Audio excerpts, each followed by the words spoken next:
This is more than news. It's a movement. This revolution of people taking their countries back. A turning point. A chance to be part of something greater than yourself. Scan the QR code and stand with RAV. The story isn't over, and neither is your part in it. Step in. Be counted. Be heard.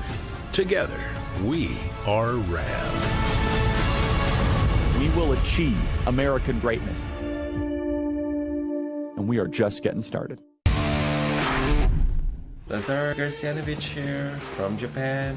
Love Real America's Voice, real news, honest views, and love seeing everyone there. God bless America.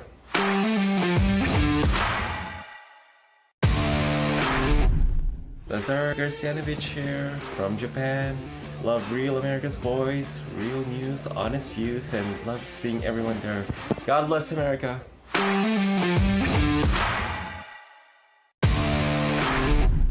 Hello, this is Hockey Nut from Weyerhaeuser, Wisconsin. Just saying, tune in to Real America's Voice for the truth.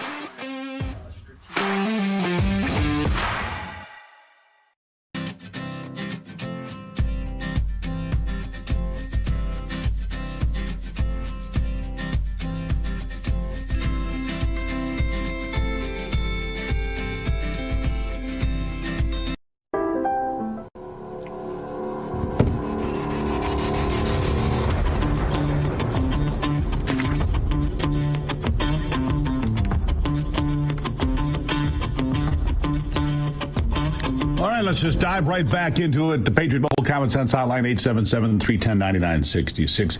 We do it for the next 2.5 hours, too, so don't be afraid to call in. Gary is in Florida. He's been patient. Gary, how are you?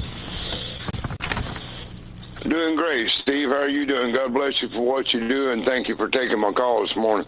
What's on your mind? The HB1 visa program. I don't know why we still have this going on with the problems that we're having in America. These are not intelligent, high-end workers. You know, these are lawn maintenance, house cleaning, and stuff like that, and also strongly worded letters. What's up with this? That's why we're losing votes right now. There's no accountability. Yeah, there is no accountability. Donald Trump came out in favor of more H-1B visas, though. What do you think of that? Real quick. I cut him. He's gone. All right. Well, Gary, I'll get that question next time. Mike in Michigan. How are you today? Good morning, Steve. What's on your mind? Hello? Yep, go. Just two things, Steve. The other day I heard you talking about insurance companies. According to an insurance company, it costs $12,000 for a 4-hour stay in a hospital room. Yeah, I know. Crazy, That's all right? I'm going to say about that. Well, the second thing is, on the November 11th, Michigan had a court case with the DOJ to turn over the voter rolls, and they haven't turned them over yet. I know for a fact that they're cheating in Michigan.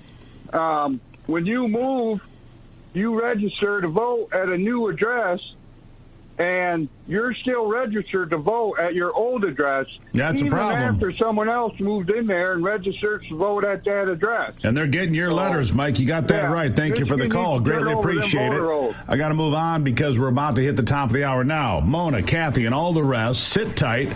We'll get to all of you. We're going to do this for the next hour or more. Why wouldn't we? I still want to know about affordability. If you don't want to call me, go to SteveGruber.com.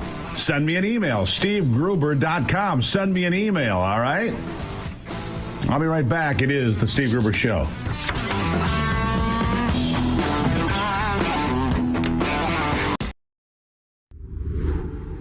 Hi, my name is Tracy L. from Arizona. I don't stink around in the kitchen when it comes to the news. I watch Real America's Voice, which always serves accurate and reliable updates that are on point with their amazing hosts.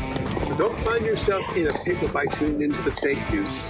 Stick with Real America's Voice.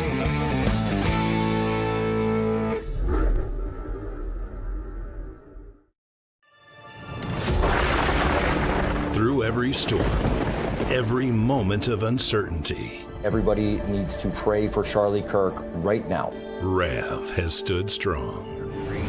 We're not going to tolerate this stuff anymore. Turn that anger into motivation to save this nation. When we move together, there is power. The cries of this widow will echo like a battle cry. This is more than news. It's a movement. This revolution of people taking their countries back. A turning point. A chance to be part of something greater than yourself. Scan the QR code and stand with Rav. The story isn't over, and neither is your part in it. Step in, be counted, be heard. Together, we are Rav. We will achieve American greatness. And we are just getting started. Lazar Garcianovich here from Japan. Love Real America's Voice, real news, honest views, and love seeing everyone there. God bless America.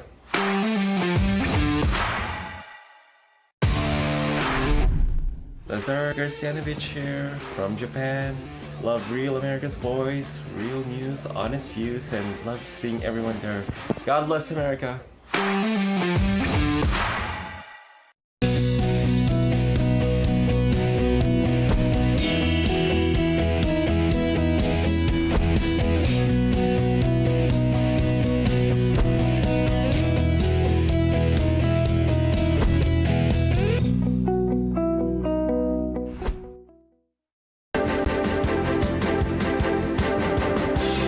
American Sunrise Early Edition. It's morning in America, and with the shutdown over, millions of Americans the Democrats were happy to starve can now return to the grocery stores and get food with their SNAP benefits, much to the chagrin of those Democrats who wanted Americans and America's poor to feel more pain, and they said so themselves.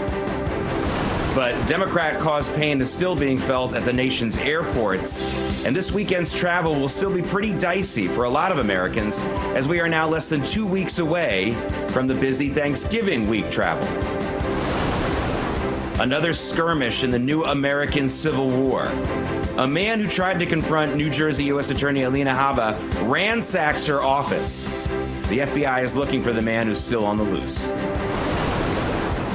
Thanks a lot, Mickey Mouse. Disney's lousy balance sheet spooked the stock markets into a big sell-off, mostly due to the poor performances at woke ESPN and Jimmy Kimmel carrying ABC. And liberals pounce as the White House invites FIFA to hold a major World Cup soccer selection event at the Kennedy Center. The Washington Post is up in arms, but if Biden had done this, the left would have celebrated it as a wonderful welcome to the beautiful game. Prove me wrong. American Sunrise Early Edition begins now. Welcome to American Sunrise Early Edition. The show where faith, freedom, and the values that built this nation take center stage. Your good deeds and bad deeds. That's how we're going to judge you. Join host Jake Novak as he breaks down the stories that matter. We will be letting the public know regularly what we have found. American Sunrise Early Edition with your host, Jake Novak, starts now.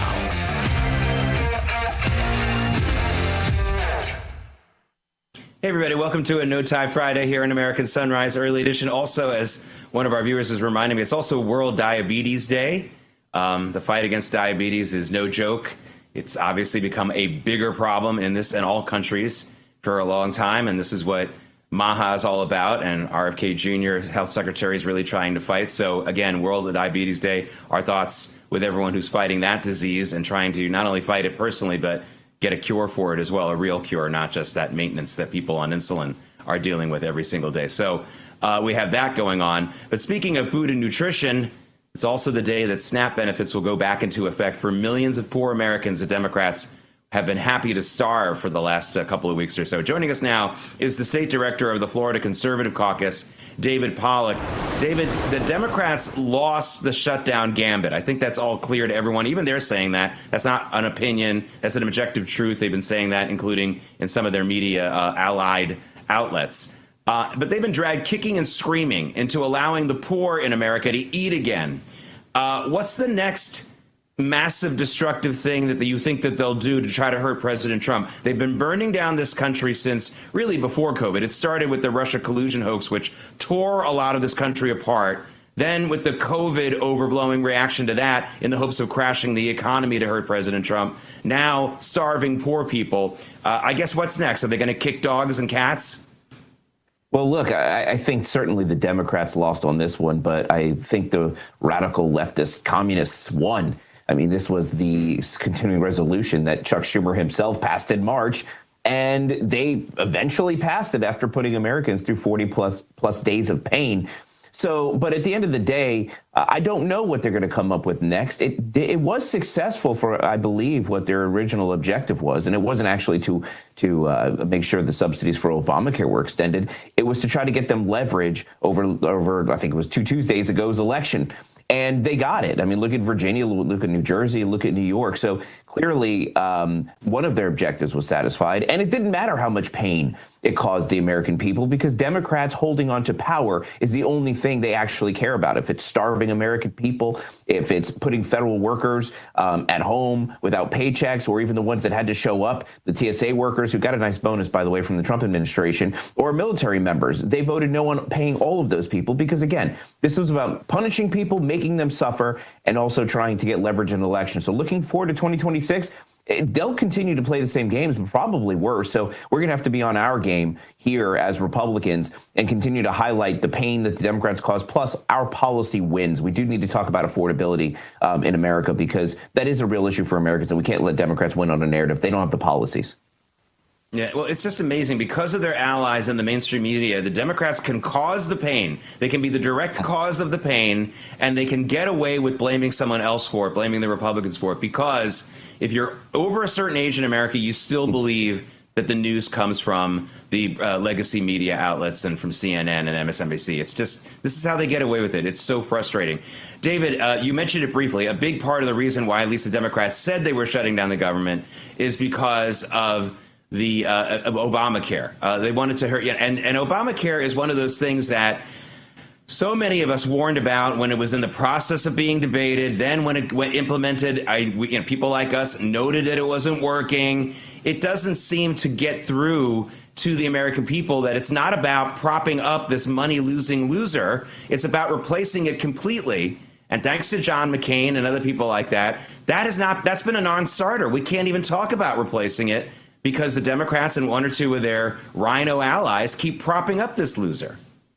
Yeah, we'll remember the big thumbs up and then the thumbs down with John McCain keeping us from reforming Obamacare. But that's exactly right. What this shutdown did was it exposed the failure of Obamacare, which we've been talking about for years. It put reforming Obamacare, and Trump the other day said, I like Trump care, the sound of Trump care better than Obamacare, and I agree. It put reforming Obamacare at the forefront of the conversation versus just these subsidies. But it also exposed the fraud and abuse and waste in the SNAP program as well. So I believe this is going to backfire big time on Democrats from a policy standpoint. But yeah, I mean, the Obamacare subsidies, Democrats themselves set in 2010. This was their bill, not a single Republican vote. They passed it through reconciliation just to push this thing through. And they shut down the country, essentially, to prevent Obamacare subsidies from falling back to the very subsidies they themselves set. They knew this was doomed from the beginning, but they were hoping that. They were hoping that it would doom healthcare and you would have no choice but this government option of healthcare. But unfortunately for them, President Trump won, and now we are going to fix Obamacare once and for all, because like Trump said, giving money to insurance companies to charge Americans even more money and then also charge Americans tax dollars to pay those subsidies, I think a much better option is give the American people money. Let's reform healthcare that puts decision-making back in the American people, or give it back to the American people like it was designed to do. If you like your doctor, you should be able to keep your doctor. And I believe President Trump is going to make that happen once and for all. You know, I don't know why I asked what's the next horrible thing the Democrats are going to do to hurt the country and then try to blame on Trump, because we know what it is. And I left out a big one, and that is the opening of our borders, the accepting of tens of millions of illegal aliens, many of them criminals. And now that the Trump administration has done a good job of starting to apprehend and discourage these people from coming here in the first place. You have judges like this federal judge in Chicago earlier this week who was trying to release all 300 and so illegal immigrants who were brought in, illegal aliens who were rounded up by ICE in Operation Midway Blitz. So that's another part of their release the pain on America. They know a lot of these people are criminals. They know a lot of these people cause major strains on city budgets, but that's what they want because as they get away with, it's another thing they get away with, causing the pain on the city budget or causing crime on the streets. And then they can say, well, that's President Trump's fault. I mean, they literally do this. They've done it already. Yeah, I mean, it's even worse than just crime, right? I mean, these are murders. These are illegal aliens, most of them criminals who've come to the United States and consistently not only broke our laws entering the country, but broke our laws once they got here. Dangerous gang members, drug dealers.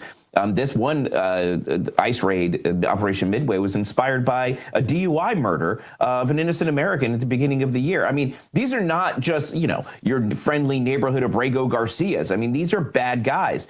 And the government in Illinois has just decided, hey, we're just going to let these people stay here. Not only let them stay, but protect them. So ICE has had to take extraordinary measures in order to apprehend some of these guys because of the interference by local and state government. And I don't believe this consent decree is going to release the 600 plus people. Yeah. There's 13 that immediately have to be released according to this judge's order. But the rest of the 600 or so, it has to go through this process to see whether or not this consent decree was violated. But by the way, this consent decree, this is a Biden era consent decree. I don't think Trump is going to have to be bound by it. I think there's some extenuating circumstances and superseding laws that inevitably are going to, I think, prove that this consent decree is not valid in causing these people to be released. That's what I'm hoping for. But the bottom line is, and you're exactly right, the Democrats, in order to create a narrative that they can campaign on, because they actually have no policy, is to create this controversy surrounding enforcing our borders and enforcing our immigration law and removing criminal aliens. This is what the Democrats stand for, not Americans. They stand for power and winning. And everything we talked about this morning shows that. Americans need to highlight that. Americans need to see that Democrats are not working for them, but working for themselves. And I think if the Republicans stick to the messaging that our policies are superior, that we're going to fix affordability, we're going to bring down inflation, we're going to enforce our border, we're going to get rid of these criminal aliens, we're going to fix health care, I think Republicans win in 26, regardless of the games that Democrats play. All right, well, but wait, there's more. Because the Democrats also, their chaos merchandising efforts also are part of the dishonest spin in the Jeffrey Epstein case.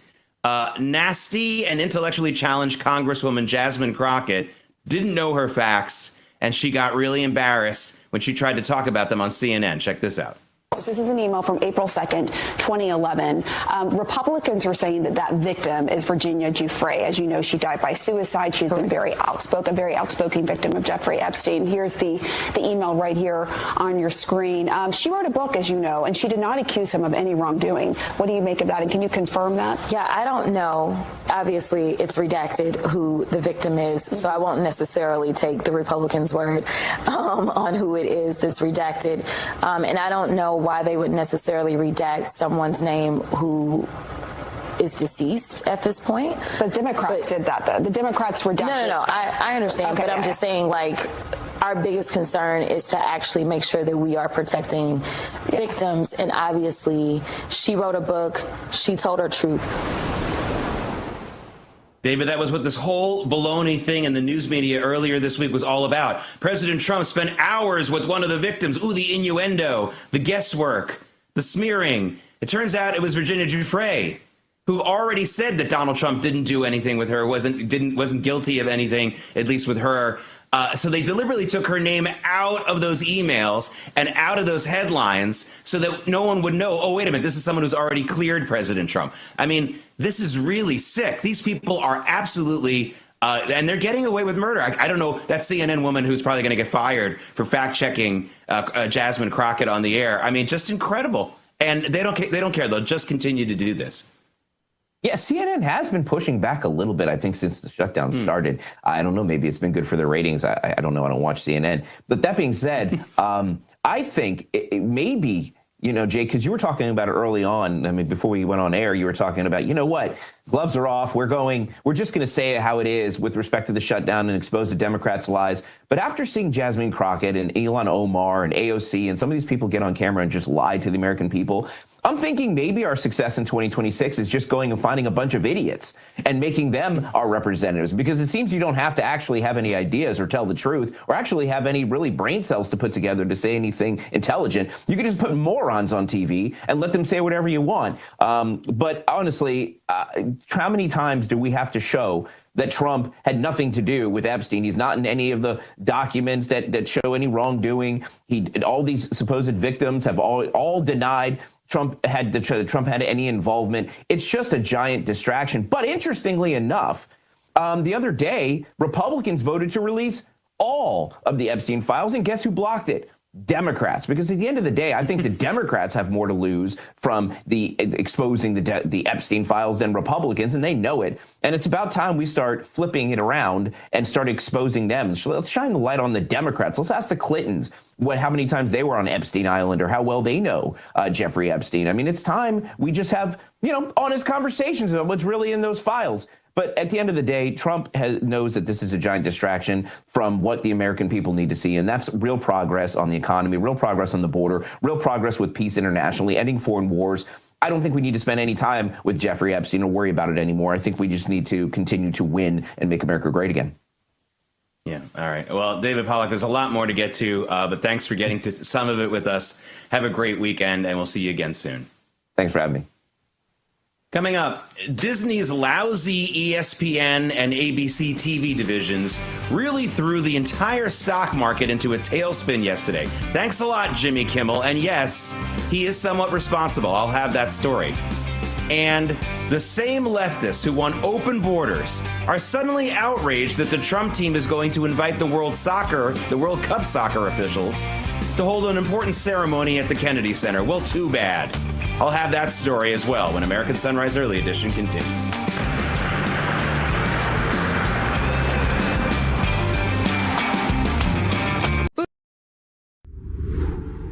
Hi, my name is Tracy L. from Arizona. I don't stink around in the kitchen when it comes to the news. I watch Real America's Voice, which always serves accurate and reliable updates that are on point with their amazing hosts.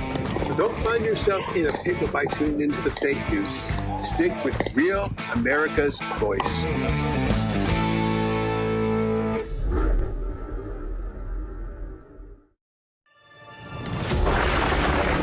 Through every storm, every moment of uncertainty, everybody needs to pray for Charlie Kirk right now. Rav has stood strong.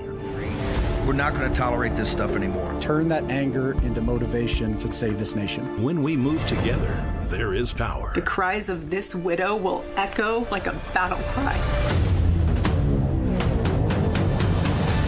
This is more than news. It's a movement. This revolution of people taking their countries back. A turning point. A chance to be part of something greater than yourself.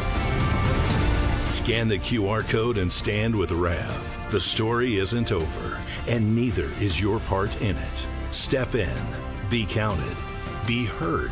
Together, we are Rav. We will achieve American greatness. And we are just getting started. Lazar Garcianovich here from Japan. Love Real America's Voice, real news, honest views, and love seeing everyone there. God bless America.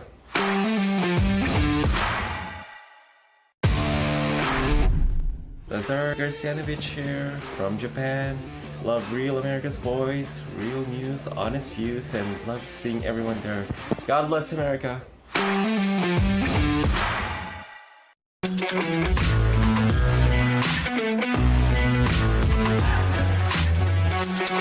Yeah, that is a beautiful shot of Manalapan, Florida. Hey, there's a Manalapan in New Jersey, too. I have a feeling the Manalapan, Florida is looking better than the one in New Jersey this morning. It's also on the water. Interesting. That word must mean something water-related. Somebody who knows what that word means, let me know. Maybe it's a Native American word. I don't know if it's Spanish. I'd like for us to learn things on this program. Welcome back to American Sunrise Early Edition. It's a No Tie Friday. Hey, the Washington Post is very upset this morning because the White House is inviting FIFA, that's the international body that runs the World Cup. By the way, they're corrupt as hell, but we'll talk about that another day. But they're going to be holding a key, important pre-World Cup ceremony because the World Cup's going to be here in the U.S. next year, and they're going to be holding that ceremony at the Kennedy Center. The Trump administration invited them to use the Kennedy Center for this event.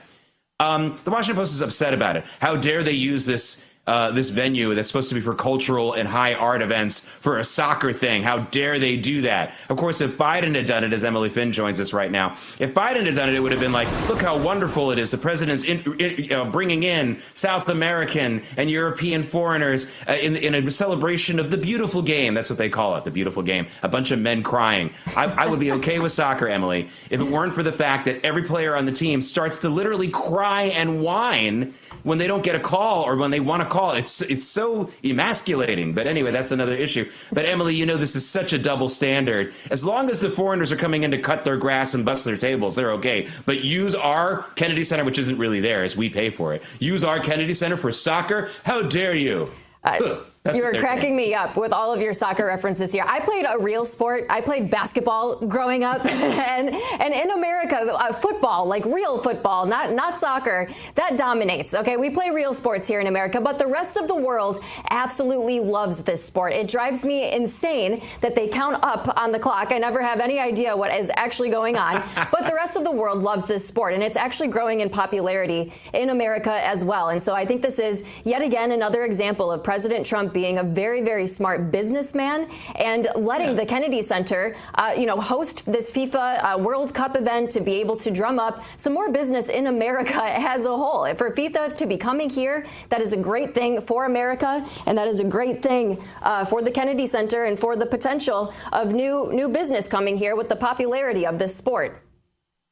Well, this is the great deal, though. You talk about the business opportunity. If you're outside the stadiums selling T-shirts and snacks, you don't have to watch the game. So it's a win-win. No, listen, I actually like World Cup soccer. I don't mind watching it, especially if you're at a pub with fish and chips and a beer. I highly recommend that experience. But in all seriousness, the crying that goes on. Now, here in America, we yell at the refs and we get angry at them and we kick dirt on them. But we don't start crying. These people actually start crying. It's one of the reasons why Europeans love Palestinians so much, because they cry over lies. And but I wrote a whole article about this many, many years ago. Emily Finn, thank you so much for joining us. I will join you at the pub. Maybe when we won't watch the game, we'll just drink and watch and eat the fish and chips, and we'll invite a lot of other We'll just hate on the game the whole time. We'll hate on everybody crying, not understand what's going on. We'll make fun of them crying. We'll make fun of grown men crying and writhing in pain, and then all of a sudden they're up and they're fine again. I mean, it's just, they prove how, again, lying is rewarded in Europe, and that's why they like the Palestinians. All right, thank you so much. We'll see you again in the next in the American Sunrise Show. Always fun, Jake. Thank you. All right, it's the one time of year that Birch Gold Group gives away free. I said free gold. With every qualifying purchase, that's right, for Black Friday, when you convert an existing IRA or 401k into a tax-sheltered IRA in gold, Birch Gold will send free gold to your home for every $20,000 purchased. Look, hey, gold started this year around $2,600 an ounce. By October, it was over $4,000 an ounce, $4,100 now. Why? Global uncertainty. 2025 has been defined by trade wars. Central banks are pulling from the U.S. dollar as the global reserve currency, and military tension continues to build. Have a nice day. Gold thrives in times of uncertainty, and if you're looking to diversify your savings, Birch Gold can help you. Plus, now through November 30th, get free gold with a qualifying purchase. Just text America to 989898 to claim your eligibility for a free info kit on gold. But your opportunity for free gold with purchase ends on November 30th. So don't wait. Text America to the number 989898 for full details. Coming up, maybe ABC and ESPN should stop with all the woke nonsense already. Wall Street sure wishes it would after what happened yesterday. Yeesh. More on that story when American Sunrise Early Edition comes right back.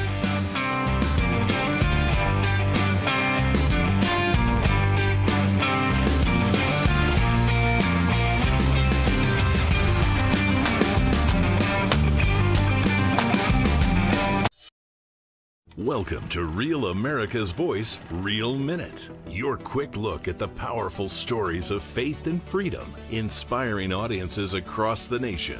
Angel Studios presents. I'm Bo Davidson with this Real America's Voice, Real Minute. Most people know the biblical story of David, the shepherd boy who fought Goliath and became king. Well, Angel Studios has created a new animated film called David that tells the story of Israel's greatest king. There's a light I've always followed when I'm looking for the way, when I'm searching for the answer. In the moments I'm afraid, there's a whisper in the wind and a story in the sky. When I'm looking for a lantern to illuminate the night. If you want the secret of freedom and feeling alive, you gotta follow the light. Follow the light. For those who love great animated classics like The Lion King and Prince of Egypt, David is an awe-inspiring animated musical that depicts David as a spirited boy who fought lions, giants, and even betrayal, depicting how one boy's faith could lead him to be king of Israel. David will be released in theaters just in time for Christmas on December 19th, but your family can get a head start by watching the prequel to the film, Young David, which is streaming exclusively right now on Angel. It's perfect for the entire family and has memorable music. So once you join the Angel Guild, you can start watching Young David right now and prepare the fam for the David film in theaters in December. And by joining the Guild, you'll guarantee 2 free tickets to see it. And it's a great value. Let's be honest, going to the movies isn't all that cheap. But if you're a member of the Angel Guild, not only do you get those 2 free tickets to David, but you'll now have access to every single film or TV series on Angel at your convenience.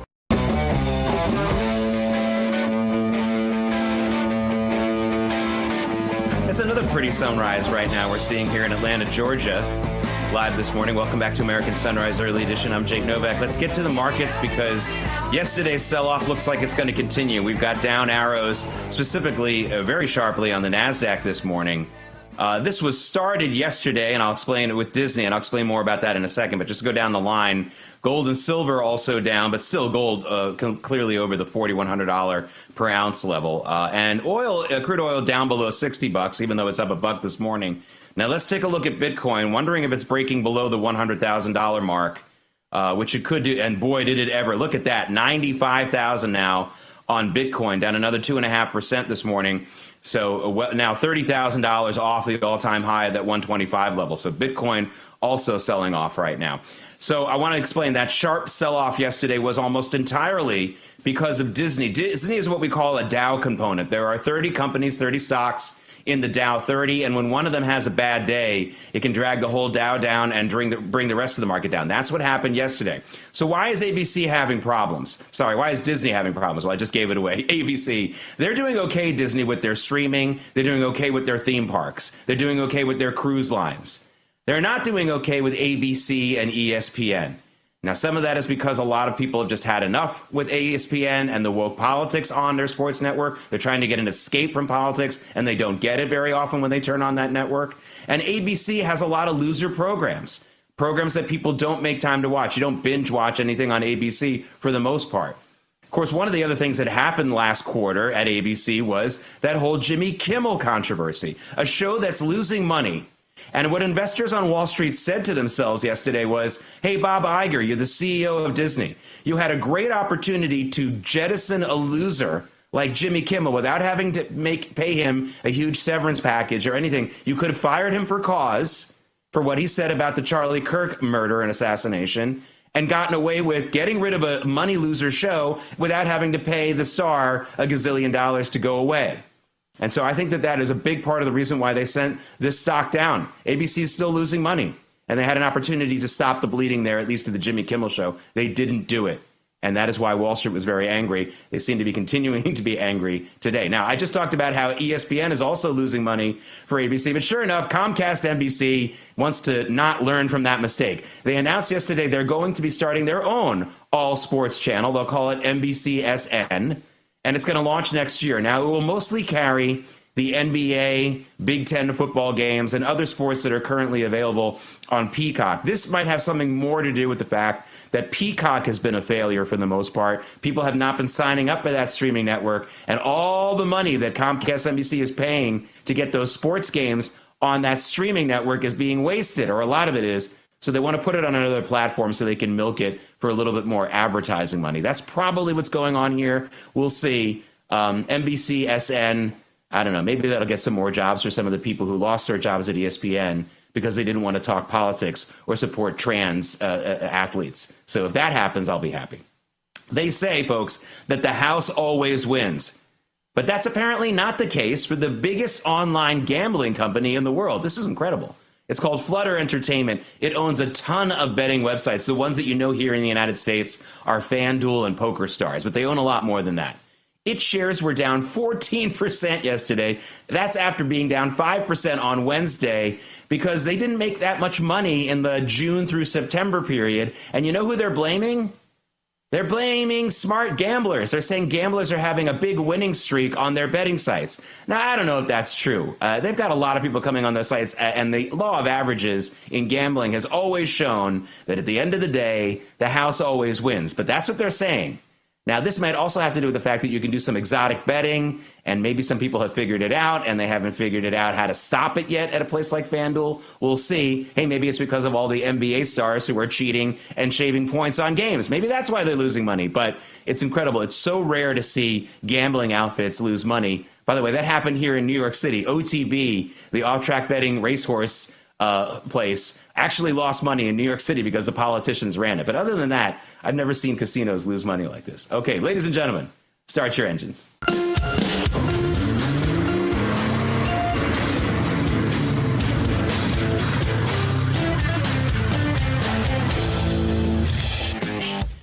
Hey, it's Moving America, sponsored by Artillery Tea Company.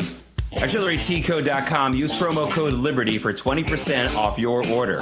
Artillery Tea is all natural, whole leaf. The tea bags are chemical free, and each tea bag can be used twice. Artillery Tea Company is family and veteran owned and operated, and a portion of your purchase goes to help veteran and first responder charities. ArtilleryTeaCo.com. Promo code LIBERTY for 20% off your order. I told you yesterday that Toyota was really doubling down on hybrids. They are the leader in this country in hybrid sales. They have 51% of the market share. One company owns more than half of the market share. But now they're going to have Nissan is going to join in this. Nissan CEO saying yesterday they're also going to go all in on hybrids. Remember, Nissan is the company that's been struggling the most in the auto world right now. They were going to merge with Honda until Honda looked at the company and said, "You're too fat." No, they kind of said that. They said you have too much overhead. So they sort of said they were too fat. Anyway, they're going to try with hybrids. I don't think it's a bad idea. The question is, have they made this decision in time? This was a decision they should have made 5 or 6 years ago. But they're trying everything to stay alive at Nissan. And this is the latest. They're going to at least follow a winning idea this time. Not EVs, but hybrids, which really do have, I think, much more of a long-term shelf life in this country. Meanwhile, the company that has been too slow to de-emphasize electric cars, those companies are feeling the pain. And that's Subaru this morning. Subaru has invested, by the way, $10 billion in the last few years in an effort to massively ramp up EV production. They really wanted to go majority EV production by 2030. Well, of course, they're backtracking from that now. They're going to pivot more to also hybrids and keep a lot of their gas-powered cars that they thought they were going to get rid of, keep them on the market. The cost of that is another $1.4 billion. So they've had to throw good money after bad, frankly. This is, listen, Subaru also makes some great cars. I hope it survives. But this EV craze that they all fell for, they they got high on their own supply, right? These companies pushing EVs on us, they must have known that they weren't really that great and not for a large part of the market. 10% at the most. Anything more than 10% and you spend too much. Subaru finding out that the hard way. Well, we have a Yiddish word. It's called chutzpah. And it basically means nerve. And hundreds of South Korean nationals who were working here illegally and got nabbed at that Hyundai plant in Georgia earlier this year actually have the chutzpah to sue ICE for what they say was unfair treatment. Yes, they were working here illegally. They didn't have the paperwork. You know, Hyundai didn't even bother to get the paperwork for these people. It's amazing how much they didn't think they had to follow the law. ICE nabbed them, as you remember, in that raid. They eventually got returned home to South Korea in a deal that President Trump made with South Korea, but they're still suing ICE. I don't know how far this lawsuit's going to go. I do know something, though, that this entire lawsuit and this entire pushback on this is absolutely encouraged by the South Korean government, which, by the way, the new government in South Korea, very pro-China. I'm sure that'll work out really well for the people of South Korea to have a government that's pro-China. But that's what's going on here. So far, it's causing things like this to happen. Okay, you know how when you buy things these days, anything at all of a sudden you get an email or a text from the retailer asking you to rate your experience? I can't stand that. They're asking me to do their customer research work for them, and most of the time they don't even offer me anything in return. Sometimes they do. But I'm supposed to take 20 minutes to do your work for you. Well, I can't wait to see the customer service email response that they get from one New Jersey woman from a car dealership in New Jersey. Earlier this week, we found out that a woman who traded in her Jeep Wrangler thought that she was the whole thing was being processed and everything was going fine. But even after she traded it in, she still was getting Easy Pass bills. You know, that's that automatic toll collecting device. She was still getting Easy Pass bills from her Jeep Wrangler and other mysterious charges. And then she found out that the salesman at the dealership didn't actually turn it into the dealership or back to the manufacturer. He was living in the car. Now, I've heard of bad customer service before, but that's something else. Anyway, he was racking up several $100s of bills by living in the car that she traded in. They're trying to make things right with this woman right now. I hope they do. But this is going to be one of the worst. Can you give somebody negative stars in a customer service review? If so, I hope she does. This is an outrageous story. Anyway, coming up, the shutdown is over. But the Democrats will still fight tooth and nail to pay for that massive money pit called Obamacare. I'll talk to one doctor who has a better idea to actually lower the cost of health care in America. American Sunrise Early Edition. We'll be right back.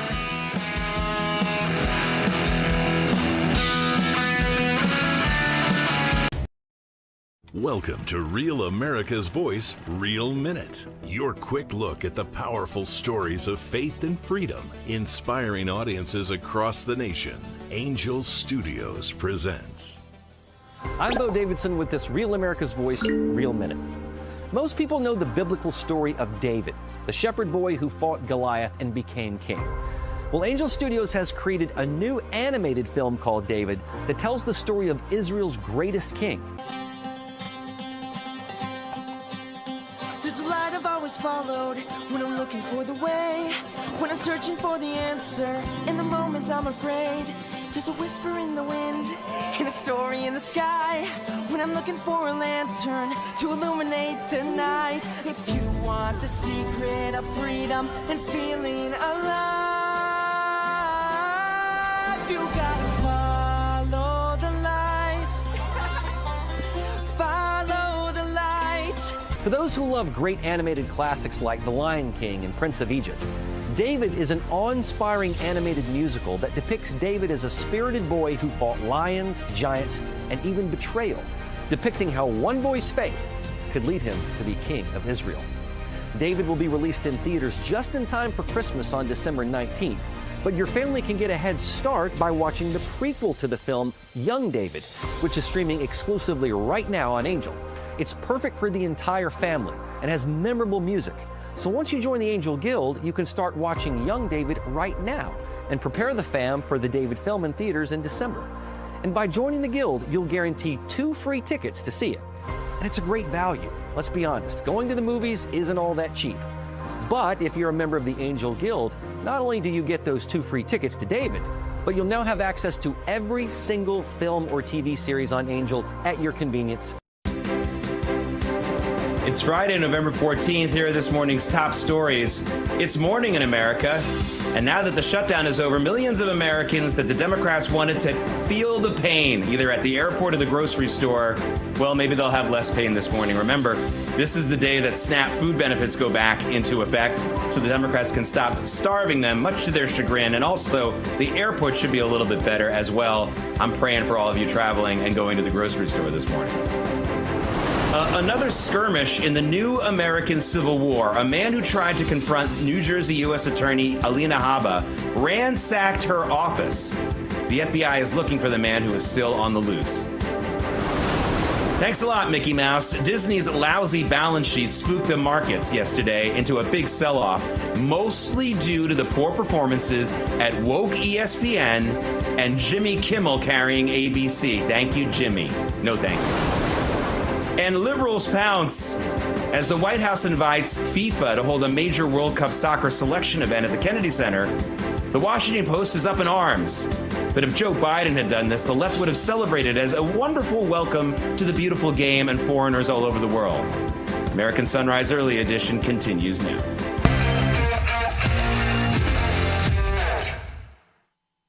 Welcome to a No Tie Friday here in American Sunrise Early Edition. Special thank you to those of you who are watching and commenting on all of our platforms and the Getter platform. You can do that on X and Rumble and Substack as well. One of our viewers on the Getter platform came through right away with an answer to my question, what does monopolin stand for? And I was correct in guessing that it's a Native American word, the Lenape Indians, who were the major tribe here in the New York area before the Dutch settled here. And apparently that word means land of the good bread. So there's a monopolin in New Jersey and there's monopolin in Florida, land of the good bread. Hey, I know you're not supposed to eat a lot of carbs, but I absolutely love bread. I bake it myself.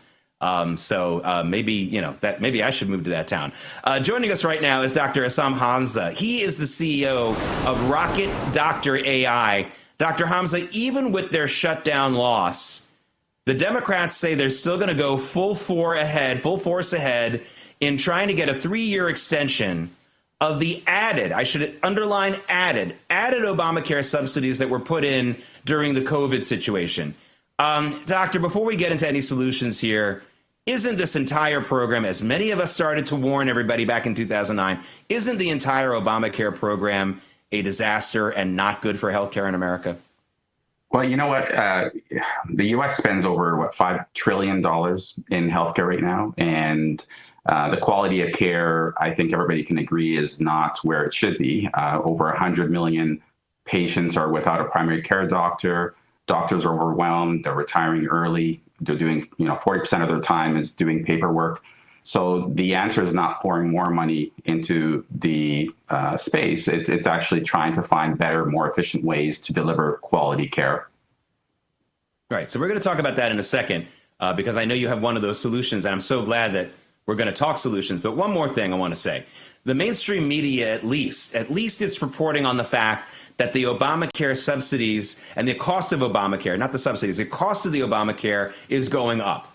The problem is when you look at articles like this that we're showing you right now from the Washington Post, they don't put 2 and 2 together. Now, it could be because they're stupid. Never underestimate the stupidity of people in the news media, that myself included. I could be stupid. You got to really fact check me or at least find out I know what I'm talking about. So it's possible they don't know, but there's also deception involved here. Instead of saying, hey, this is a machine that's not working, that's why it's a problem, they basically make it sound like those mean old Republicans aren't funding this money pit enough, and that's the problem, as opposed to saying, maybe we should replace it with something else. It's an incredible lack of erudition on their part, and I know that that's something that must frustrate you as well. 100%. I mean, I don't think there's anybody who's happy in a system where a lot of the stuff is being spent on things that don't provide the quality care to the patient. So everybody's frustrated in the current system, and the solution is to find better ways to spend that money. And there is ways of doing it. It's using technology. It's been there, and it's getting better every day. There are 2 words that should be used, and really the basis, the pillars of a discussion about the cost of anything that people want. And you learned this in 5th grade, I'm sure. Supply and demand. If you're having a discussion about lowering healthcare costs that isn't focused on supply and demand, then whoever's leading that conversation should not be listened to.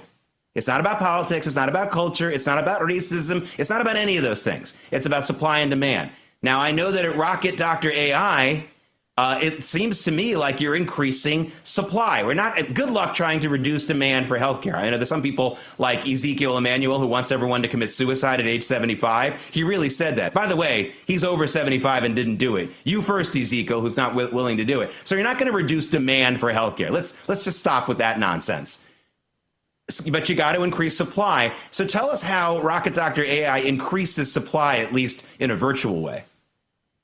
Yeah, so it's not only just increasing supply, but it's actually increasing access to the doctors are already there, the pharmacists are already there, the nurses are already there. The problem is there's a lot of stuff in the middle that kind of make it a lot more difficult to access that care. So imagine an AI-powered nurse like we have that can call you on a Sunday night when you or your kid is sick and talk to you and be able to ask questions, take the history, and figure out if you need to go to the hospital or not, or whether you need to connect to a pharmacist or a doctor or a nurse, and give that information to the doctor, diagnose you with whatever you might have. We can diagnose over 1,000 diseases using our platform, and then connect you to that practitioner on the platform. We've created a platform that basically makes the doctors entrepreneurs. They don't have to worry about anything but seeing you as a patient, and all the admin part of it is done for you, for the doctor. So the paperwork, the billing, and so on, all they have to do is worry about seeing you. And then imagine that those tools helping the doctor during the visit to make sure they're asking the right questions or diagnosing you the proper way. We can correct a lot of misdiagnosis, which costs the system something like $100 billion a year in misdiagnosis every year in the U.S. And then after calling you and seeing how you're doing, or your kid's doing on the antibiotics, and connecting you to the doctors who are there and willing to see you, but are burdened with a lot of paperwork and admin work and billing and insurance and a lot of that stuff they don't want to do. Three points I want to make about that and ask you to follow up on. First of all, you mentioned just a few moments ago that we're spending like $5 trillion or $6 trillion on healthcare in the United States here. The sickest 10% of the public, the sickest, the most injured, the people who are really are responsible for more than 60% of that. And a big part of that is not just the cost of the treatment, the cost of actual surgery or an expensive drug, but also the regular maintenance and checkup on people like that. So this sounds like a great way to cut down on that cost.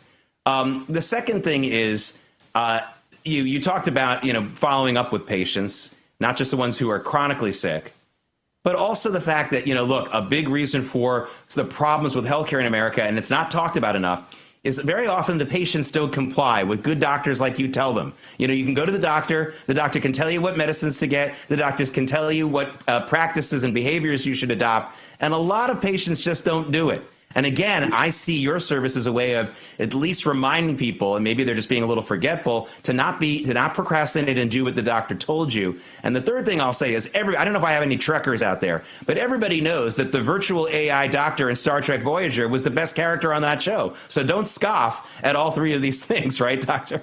100%. You hit it right on, you hit the nail on the head. Basically, you want to get to those patients before it's a big problem. You want to get to those patients before they end up in an emergency room, because that costs a lot more. If you can catch these problems early when you're at home, when it's early in a disease or a problem, before it becomes a heart attack or before it becomes advanced diabetes or whatever it is, that's the way to do it. But the problem is that you don't want to hire more doctors and more nurses and spend more money in the system. But you can use things like the AI-powered nurse 24/7 to call the patients and talk to them in whatever language they want, see how they're doing, answer questions, triage them, pick up if something is something wrong, calling them after, between visits. Imagine, no one does that right now, but imagine between visits, seeing how their diabetic readings are, maybe monitoring. Our AI-powered solution can monitor their sugar levels and pick up if it's spiking and follow up with them. Those are the ways to reduce the costs. Is to get better access to care, not to spend more money. And I think what I always call is the 3 Ps. It's one of the times in life, and this is something I'm passionate about, where you have the buy-in from the 3 Ps. The payer loves it because there's more efficiency and less payments and so on. The practitioner loves it because they don't do the paperwork, they're doing the stuff they love to do and seeing the patients that they need to see. And the patient loves it because they have better access to care whenever they need it. I mean, right now, if you have kids, you're freaking out on a Sunday night if they're sick, because you either have to go to emergency or you're going to ChatGPT, which is most of the time, scarily wrong, or can be hallucinating and so on. So you want something that's trustworthy, dependable, and accessible. Yeah, well, the one I'm going to miss, I mean, if I get a really good AI medical expert to tell me what to do, where am I going to go read the Time magazines and the Newsweeks that are 20 months old, waiting in the newsroom? I'm just kidding. This is definitely preferable. Dr. Issam Hamza from Rocket Doctor AI, thank you so much for joining us and reminding us. And I do think it really is not just access, but supply. You are increasing supply of healthcare, and that's how you lower a cost, because good luck getting people's demand for healthcare to go down. That's for sure. Have a great weekend, Doctor. Thank you. Thanks, Jake. Hey, coming up, it's bad enough when Jimmy Kimmel's audience has to deal with his lousy and offensive material. But now it's actually starting to hurt the entire stock market. David Brody and I will discuss when American Sunrise Early Edition returns.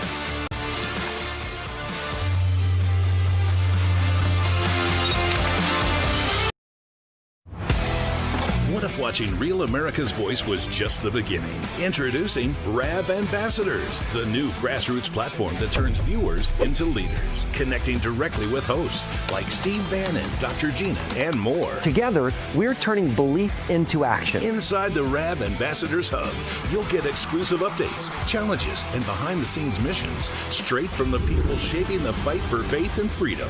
Every action you take, every share, post, and mission earns you points, badges, and ranks. Compete with Patriots nationwide. Unlock rewards, exclusive gear, even chances to appear on air or attend live RAV events. But this isn't just about watching, it's about doing. Joining campaigns, volunteering locally, standing for truth. Together, we're not just a network, we're a movement.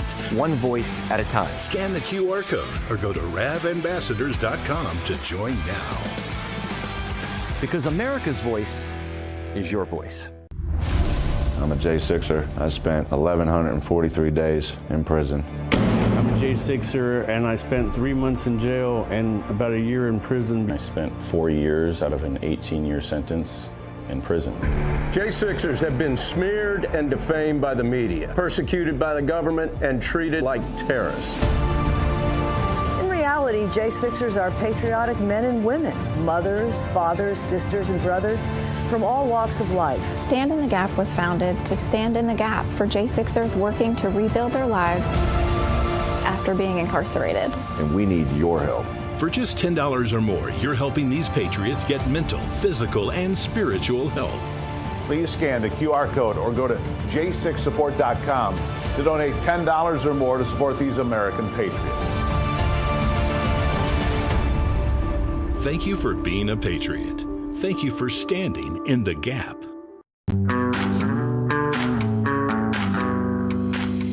It's a live look at the Capitol in Washington, D.C., where the Democrats have decided they're going to stop temporarily trying to starve millions of poor Americans because the SNAP benefits go back into effect if you're at the grocery store today. The Democrats will hurt the poor again later today with something else that they do. You can bet on that. Hey, I'm Jake Novak. This is the No Tie Friday. We're going to wrap up here American Sunrise Early Edition before we get to the big show. And today we have a special guest from the big show. We haven't seen him in a while on Early Edition, Terrence Bates. And Terrence, I want to bounce something off of you because, if you remember, what was it, 2 months ago, we were going crazy just like everyone else was over the whole Jimmy Kimmel thing and how he insulted and deliberately smeared supporters of Charlie Kirk. And then he got suspended and the whole thing. And then, of course, during that process, Terrence, we learned that ABC, and especially the Jimmy Kimmel Show, is a big money loser for the parent company Disney. Well, if you didn't know that then, you know it now because the markets, as you announce the opening bell for us every morning on American Sunrise right at 9:30. Boy, the markets got dragged down hard by Disney yesterday. Disney's businesses overall are doing okay, but their big money losers, ABC and ESPN, dragged Disney down and then dragged the whole stock market down. And so here's what I think happened, Terrence, and I know a lot of investors talking about it. They were looking at a show like Jimmy Kimmel, which loses tens of millions of dollars a year, and they were all thinking during the last quarter, great, here's an opportunity to fire this guy, end the show. You won't have to pay him a big severance because you can say, we fired him for cause, and that's it. And Bob Iger, the CEO of Disney, didn't do that, and investors are like, what gives, dude? Do you want to stop the money pit here, or don't you? And the answer seemed to be no, and so they're revolting against the stock. Yeah, and it's going to be tough, I would imagine, for for Disney, to rebound, given that it's got all these other entities under its umbrella. And unfortunately, some of those entities are losing big money. Now, I have to admit, Jake, I'm a bit surprised about ESPN, just because I kind of feel like it's the standard, if you will, for sports reporting and for people to go get their sports. I would have thought that would be more beneficial, if you will, to Disney in general, but apparently it's not. And then, of course, as you mentioned, some of the decisions that have been made internally in ABC and some of the big contracts that are being paid and all of that, it's obviously not helping the network in general. And so we're now seeing an impact financially on the company overall. Yeah, let's dig into ESPN a little bit because some of their losses are. I knew you were going to go there. See, that's why I say, Jake, that I thought that Disney would be, that ESPN would be bigger because that's what everybody wants to talk about. It's almost part of our DNA. It's a reflex when we think of sports to go to ESPN. But go ahead, you were going to make a point. Right. You know, it is, but it isn't. Now, you and I are around the same age. I think you're younger than I am. But the thing is, I'm pretty sure you're younger than I am. But still, we're about the same age. There was a time when people like you and me made Sports Center appointment TV. Now, I'll admit, I still watch a lot of live sports on ESPN on all the platforms, on my phone, on my laptop, and, of course, on my TV. The live sporting events are the live sporting events, and I want to watch them. And ESPN increasingly is the one that's providing almost all of the sports. But Sports Center, I haven't watched in maybe 20 years, Terrence. I'm not interested in their takes on things. I'm not interested. They used to be funny. They used to be all about sports. They started, of course, they put a lot of politics in there. Some of the people that you see sitting on the set at Sports Center seem to me like they don't seem like they're all there to me. I mean, it's crazy. So I think that's a big reason. It's hard to make money off of live sporting events all the time because it costs so much. Not because people aren't watching, but it costs so much to get those contracts. Sports Center should be relatively cheap for them, but people aren't watching it like they used to. No, you're right. And then I think also when you add in the whole streaming element, that, you know, people aren't paying for ESPN proper. They're finding other ways to stream those sporting events. And so the shows like a Sports Center and some of the other ESPN exclusive content may not necessarily be as accessible or as palatable to people because they don't want to have to pay for it. I think you can also add that into that mix. Yeah, it's just one of those things where, and also there's people who believe, economists who believe that ESPN is just one of those classic monopolies. They own so much of the business that the only way they can make money now is to get into something else. I don't want them to do that. I just wish that they would be fun on Sports Center again and show the games, and I'll be happy to continue to subscribe. All right, Terrence Bates will be with you for the next 2 hours in American Sunrise. I will join you in the 9 a.m. hour as well. Early edition comes back on Monday. Thanks for watching.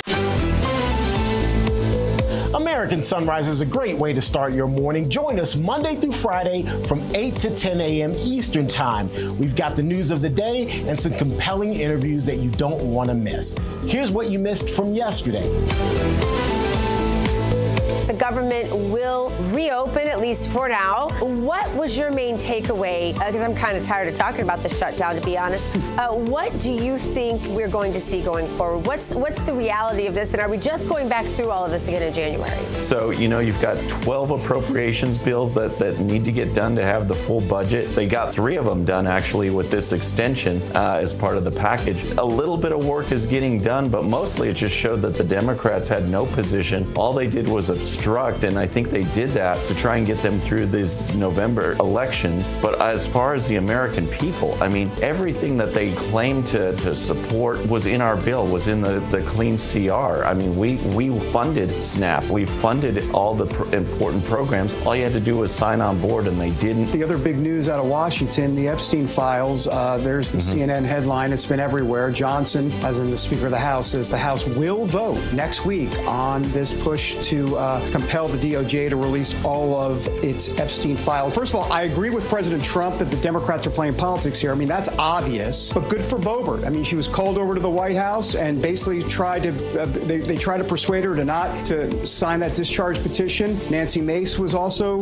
called, but they held firm. I say good for them because transparency is needed. I know the politics here. I get it. But overall, more transparency is always a good thing. That's the way I see it. Yeah, well, I'm with you on this one, David, because, you know, it's like I wish all of our Republican House members would have signed on board. This is something that I've commented on month after month after month. And after the election, one of the big things, one of the reasons that we were able to win so big last year was because of this whole idea of dismantling the deep state, dismantling government, transparency, power to the people and not the ruling elite. And Epstein seemed to encompass all of that. All right, Steve, The Hill has this headline which reads, UN watchdog hasn't been able to verify Iran's stockpile of nuclear weapon or near weapons grade uranium, in months. Apparently they haven't been allowed in. Does this signal that maybe the destruction of Iran's nuclear capabilities and facilities wasn't as extensive as was initially thought? Well, I believe that particular site was extensive as the president said it was. I mean, they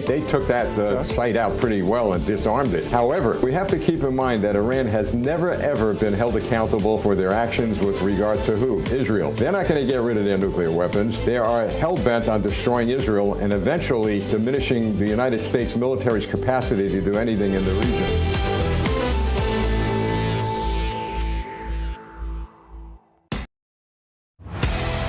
What if watching Real America's Voice was just the beginning? Introducing RAV Ambassadors, the new grassroots platform that turns viewers into leaders, connecting directly with hosts like Steve Bannon, Dr. Gina, and more. Together, we're turning belief into action. Inside the RAV Ambassadors Hub, you'll get exclusive updates, challenges, and behind-the-scenes missions straight from the people shaping the fight for faith and freedom.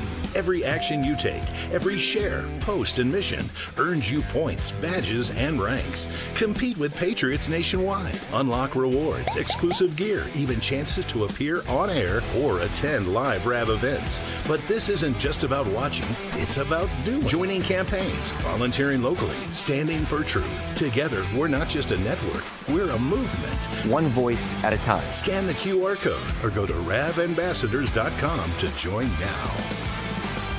Because America's voice is your voice.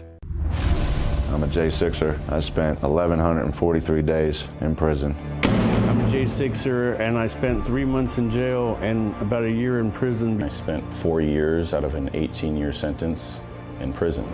J6ers have been smeared and defamed by the media, persecuted by the government, and treated like terrorists. In reality, J6ers are patriotic men and women, mothers, fathers, sisters, and brothers from all walks of life. Stand in the Gap was founded to stand in the gap for J6ers working to rebuild their lives after being incarcerated. And we need your help. For just $10 or more, you're helping these patriots get mental, physical, and spiritual help. Please scan the QR code or go to j6support.com to donate $10 or more to support these American patriots. Thank you for being a patriot. Thank you for standing in the gap. Ahead on American Sunrise, now that the government is back open, what are some of the top agenda items for Congress leading up to the January 30th funding deadline? South Carolina Congressman Ralph Norman standing by with a view from the Capitol. Plus, the House is slated to vote on pushing the Department of Justice to release everything it has on the Jeffrey Epstein investigation. We have the latest breaking details. And then later, the Trump administration has announced a brand new strike on suspected drug boats headed to America. How effective have these strikes been so far? Those stories and so much more right now on American Sunrise. Good morning, America. Welcome to American Sunrise.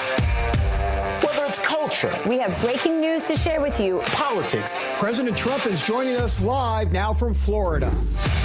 We've got you covered. This is what it looks like to be a patriot. We have to protect the American family. The American dream is still alive. I'm David Brody. I'm Terrence. And I'm Dr. Gina. All right, good morning, everybody. I am Dr. Gina. We are live with you from the Palm Beaches. Let's bring in Emily Finn, who's with me here in West Palm Beach, and Terrence Bates in our Denver newsroom. Good morning, both of you. Can't say good morning, gentlemen, like is the habit. That would be completely rude to our pretty little Emily sitting over there. Yeah, no gentlemen over here. This is not woke. I am not transgender, Gina. That's right. That's right. She knows exactly who she is and what she is. Ladies, good morning to both of you. I'm the luckiest guy on TV this morning. I get to sit in between the two of you guys. So good to see. Well, two of you ladies. See, look, I'm already messing up. I said two of you guys. I can't say that anymore. Two ladies. Good morning. Hey, guys. So look, I want to bring your attention to this Telegraph headline, which reads, BBC Newsnight also doctored Trump Trump speech. The report basically says that BBC show Newsnight made a different edit of a J6 speech. We, of course, know that the BBC has been found guilty of doing this on other things, and some people have lost their jobs as a result. The BBC now apologizing for the first edit from the documentary, and ultimately will be apologizing for this as well. But unfortunately, Dr. Gina, that's part of the culture these days. Bash President Trump, do whatever possible, ethically or legally, to try to circumvent him, to try to undercut him. Yeah, that has been their MO, and the good thing, so the people, there's some interesting cultural things here. I've spent a little time in the UK and have a lot of friends there. My daughter lived there for a while, and I'm in very close touch with the people over at GB News, which is a competitor of BBC. They're newer on the scene. Think Fox, I don't know, like 1998-ish, right? That's what's going on there. But this is what I always talk about on this show, Emily, is the parallel economy. And because the BBC has become so corrupt, Emily, the nice thing is that there are others rising up. It doesn't hurt that there's independent media out there in general, social media and all the rest, doing the reporting and doing the job that the BBC doesn't seem to want to do, honestly and truly. And so there have been some others coming up. So it's kind of exciting times. It's kind of a new frontier in the UK for people to be looking to other places for their news. Gina, I'll say it's certainly impressive to see President Trump taking down the mainstream media even across the pond at the BBC. It is truly incredible. I was actually pretty shocked at their apology, but you know, the corruption, like you said, was just so on display with how they selectively edited all of this about January 6th. And so it's great that, you know, finally people are rising up and holding the BBC accountable here, Terrence. Yeah, I'm glad there's accountability. It's just a shame that it's gotten to this point. It's a shame that any news network, especially a news network like the BBC, that at one time was the gold standard of what journalism should be, it's a shame that they've fallen so far away from the standards that are, what I consider at least, true journalism. Hopefully we get back to a real standard for all of us in this industry. And I'll just leave it there. Amen to that. Wouldn't it be nice? Wouldn't it be nice if we actually had balanced news? I mean, people are going to have different opinions, but just say, this is my opinion. But it's when they report it as news, when they actually cut up President Trump's speech, that it is so completely unethical and immoral and unprofessional and all the words. Anyway, let's get to today's Bible verse. I think it's time for that. Psalm 34, verse 5, they looked to him and were radiant, and their faces were not ashamed. From the work of the Lord to the work of Congress, members are now trying to hit the ground running after the government shutdown ended. House Majority Leader Steve Scalise saying he wants to rework the schedule to make more time for what happened during the shutdown. And they have a lot of bills they weren't able to bring to the floor last month. Scalise also said members will be working into the evening and 5 days per week instead of the traditional 4 days per week. So for more, let's bring in South Carolina Congressman Ralph Norman. Congressman, I've heard all sorts of ideas for the next time there's a shutdown about what to do about congressional pay. Some people weren't taking paychecks. I know that. Some have said just a per diem, nothing else. Are there ideas floating out there among you who are more honest about the work that you do and expect it to be kind of what it is, which should be really a sacrifice for good Americans to go and serve their country? Are there ideas floating around out there about what happens next time we have a shutdown? Dr. Gina, thank you and Terrence, thank you all for having me. Yes, there are ideas. And, you know, my thought is just like every American who works, if you don't show up for work, you shouldn't get paid. Politicians should be no different. There is a lot of talk that if this happens again, and, you know, we extended it through January 30th. The 3 bills that were extended through the end of the next year, we've got 8 more bills to consider. But yeah, I think the fact that they could do this again, and if they do it, we'll handle it just like we did. They made a mistake. They now understand it. And the fact that they would do that to the American people, to shut off the pay for policemen, TSA agents, Border Patrol, and all the rest. Politicians should not be getting paid, nor should they get back pay.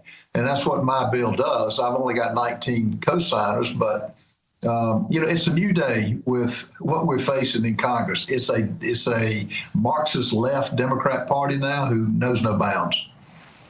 Congressman, I do want to shift.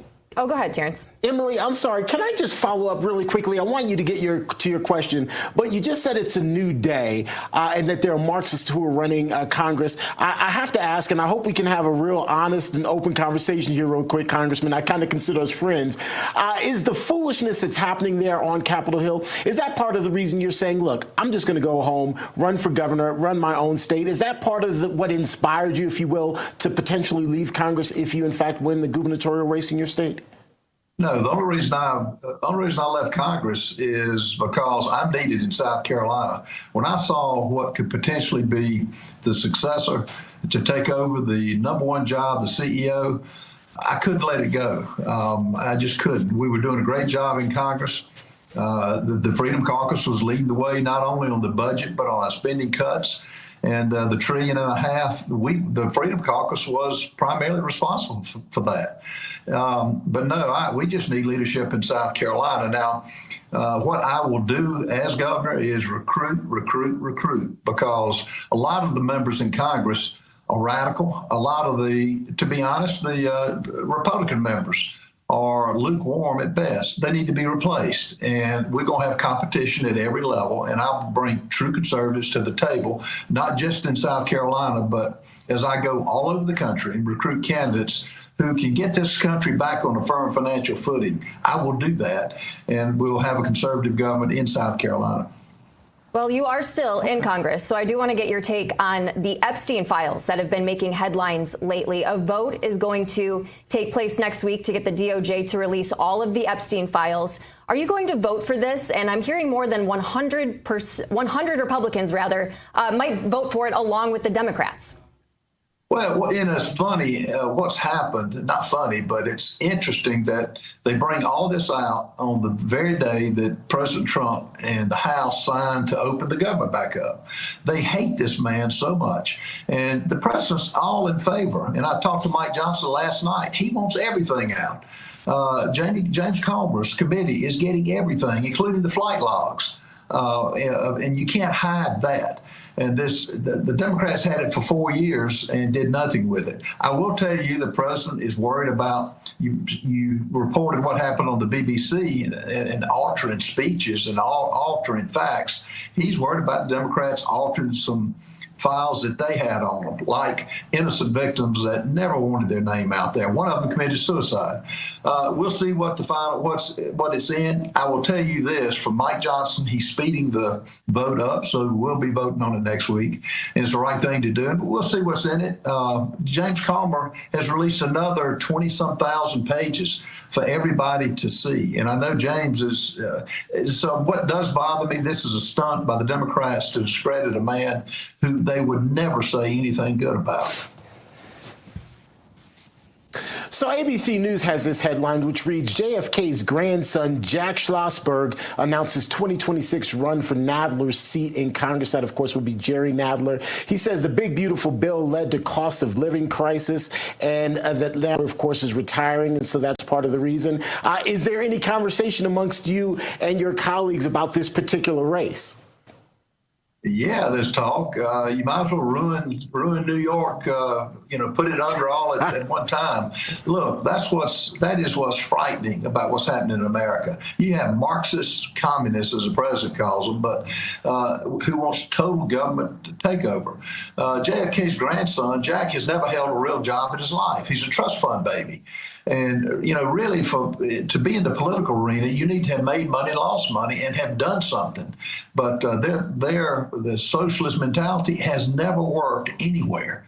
And the fact that they're going to basically bury a great city like New York, I guess they'll follow just like the state of California and what they've done to where people are fleeing. And we're going to have to be ready for them when they come to South Carolina, because they're welcome to come. They're not welcome to bring their politics. Congressman Norman, there's never a dull moment. At least we got that going for us. Lots of news to report all the time and lots of fixing to do in Congress. But we wish you luck with everything you're doing. You're a good friend of the show, and we thank you for being here. My pleasure. Thanks so much, Congressman. Thank you. All righty. Coming up, we check out the hottest headlines from the RAV newsroom with T. Bates. Also, later, Secretary of War Pete Hegseth announces strike on suspected drug boats. How effective have these strikes been, and how far will they take them? We have top analysis coming up on American Sunrise.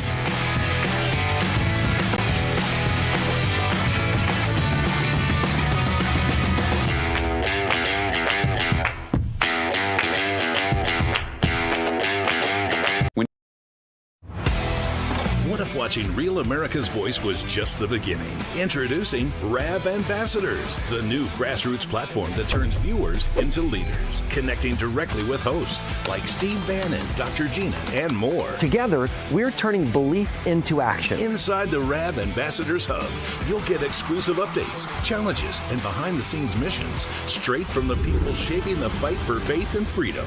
Every action you take, every share, post, and mission earns you points, badges, and ranks. Compete with Patriots nationwide. Unlock rewards, exclusive gear, even chances to appear on air or attend live RAV events. But this isn't just about watching, it's about doing. Joining campaigns, volunteering locally, standing for truth. Together, we're not just a network, we're a movement. One voice at a time. Scan the QR code or go to ravambassadors.com to join now. Because America's voice is your voice. I'm a J6er. I spent 1,143 days in prison. I'm a J6er, and I spent 3 months in jail and about a year in prison. I spent 4 years out of an 18-year sentence in prison. J6ers have been smeared and defamed by the media, persecuted by the government, and treated like terrorists. In reality, J6ers are patriotic men and women, mothers, fathers, sisters, and brothers from all walks of life. Stand in the Gap was founded to stand in the gap for J6ers working to rebuild their lives after being incarcerated. And we need your help. For just $10 or more, you're helping these patriots get mental, physical, and spiritual help. Please scan the QR code or go to j6support.com to donate $10 or more to support these American patriots. Thank you for being a patriot. Thank you for standing in the gap. This news break is brought to you by AMAC, Association of Mature American Citizens. That is the U.S. Capitol, everybody, on a Friday. Welcome back, everybody, to the show. I'm David Brody. I thought the show started at 8:15 a.m. Eastern.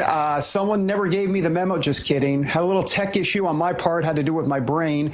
But anyhow, I'm here, and don't worry, we don't like transitioning, as you know, overall culturally, but Emily is now transitioned into me. Anyhow, coming up, we have net negative immigration. What does that mean exactly? Oh, it's good news, by the way, and we're going to talk to someone in the administration about it. First, though, T. Bates standing by with the latest headlines from the Real America's Voice newsroom, sponsored by AMAC.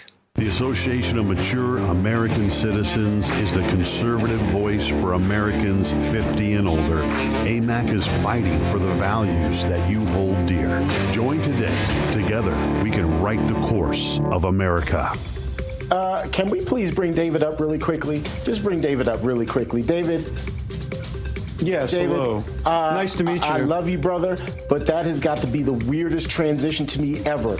Emily has now transitioned into me. Really, bro? That's right. That's how you gonna come. That's how you coming back into the show. That way. That's what we doing on a Friday, Jay. That's what we do. Okay. All right. I just wanted to tell you personally. I just wanted to tell you personally.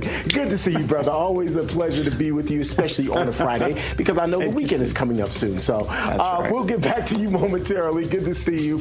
In the meantime, honoring the federal workers at airports across the country who worked tirelessly during the government shutdown despite not being paid. On Thursday, Secretary of the Department of Homeland Security, Kristi Noem, started handing out the first check since the government reopened on Wednesday night. We are going to to be handing out bonus checks of $10,000 to TSOs, to agents who work for TSA who served with exemplary service.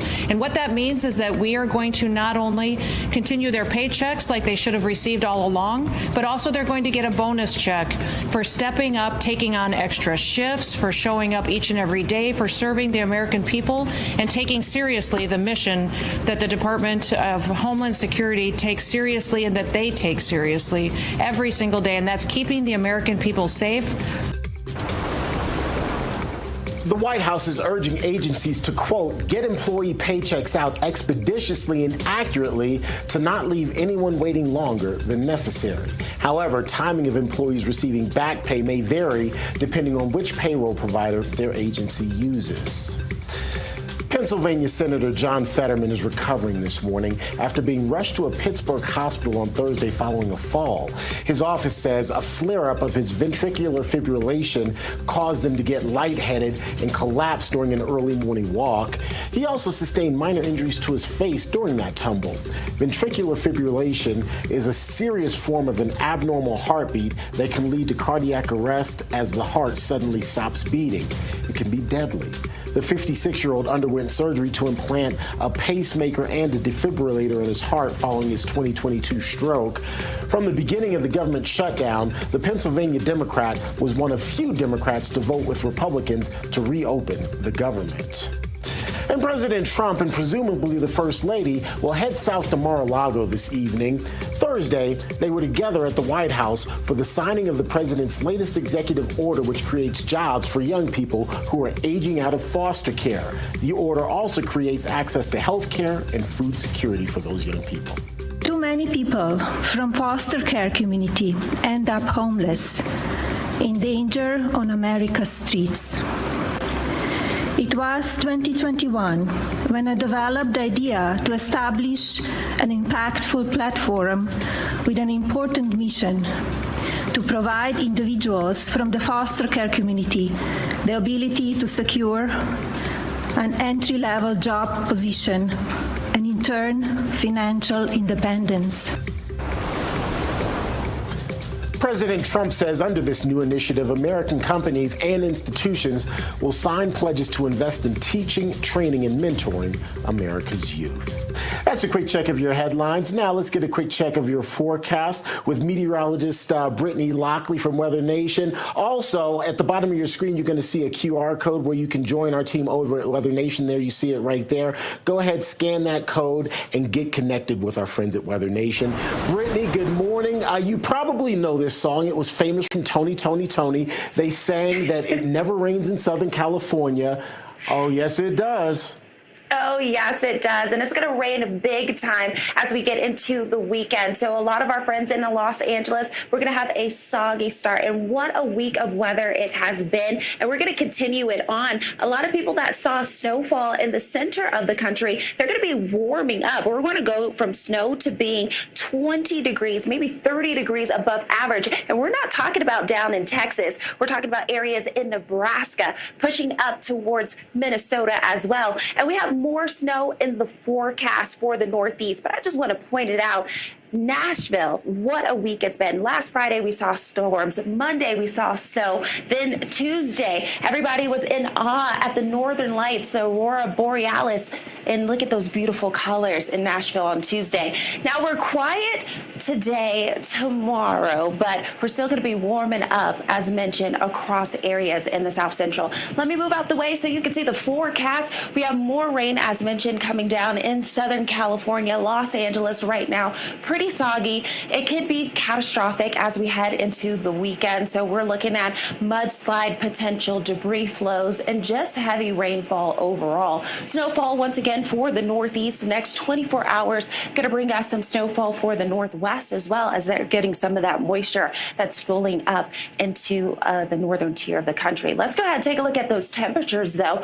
Areas like Wichita, 49 degrees as we kick off your morning. Atlanta, 49 as well. And then also areas in New York, 41 and 50 degrees on the western half of the country. Terrence, I'll be back with your hometown forecast for you, and you can always make sure you send it over to us. All right, Brittany, thank you. Looking forward to that hometown forecast. By the way, I considered serenading you with Tony, but I thought it's probably better for both of us if I do not. So that's why I did not sing for you. Good to see you. Appreciate the forecast. Also, folks, you heard Brittany mention your hometown forecast. Go ahead, log on to our various social media sites. You can go to Getter, Rumble, get in the chat on YouTube. Let us know where you're hanging out, and you might be one of the lucky people to get a live hometown forecast from Brittany here in our second hour. Make sure you do that. All right, folks, let's take a quick break. Before, though, are dangerous illegals now sneaking into our country via Canada? Border Czar Tom Homan is slated to visit North Dakota for a check on our northern border. We've got the details on that momentarily. Right now, though, a quick look at this day in history.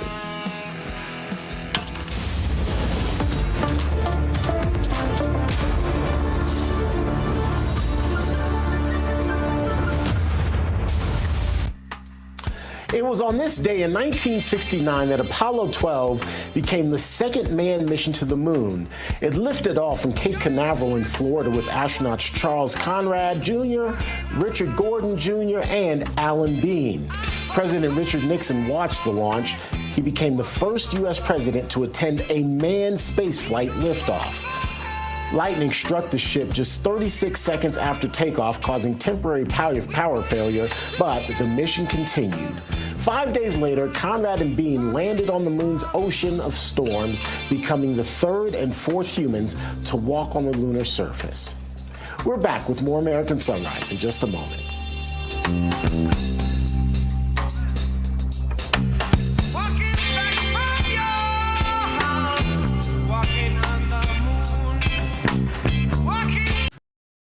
Welcome to Real America's Voice, Real Minute. Your quick look at the powerful stories of faith and freedom, inspiring audiences across the nation. Angel Studios presents.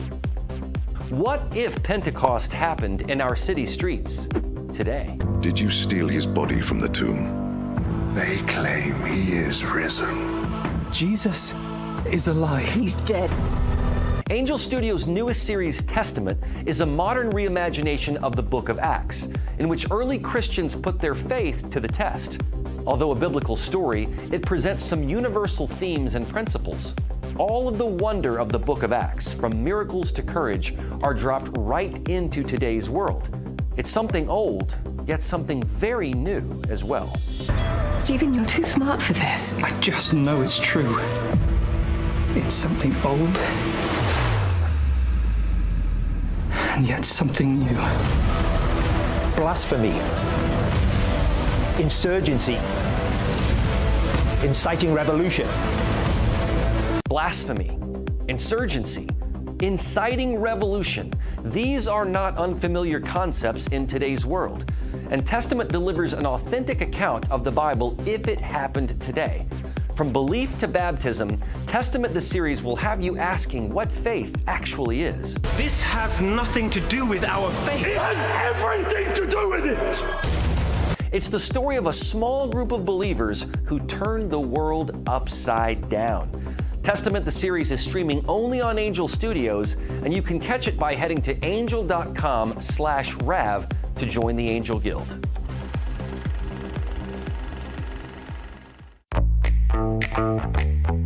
Now is the moment to put your brand in front of an engaged, loyal audience through Real America's Voice.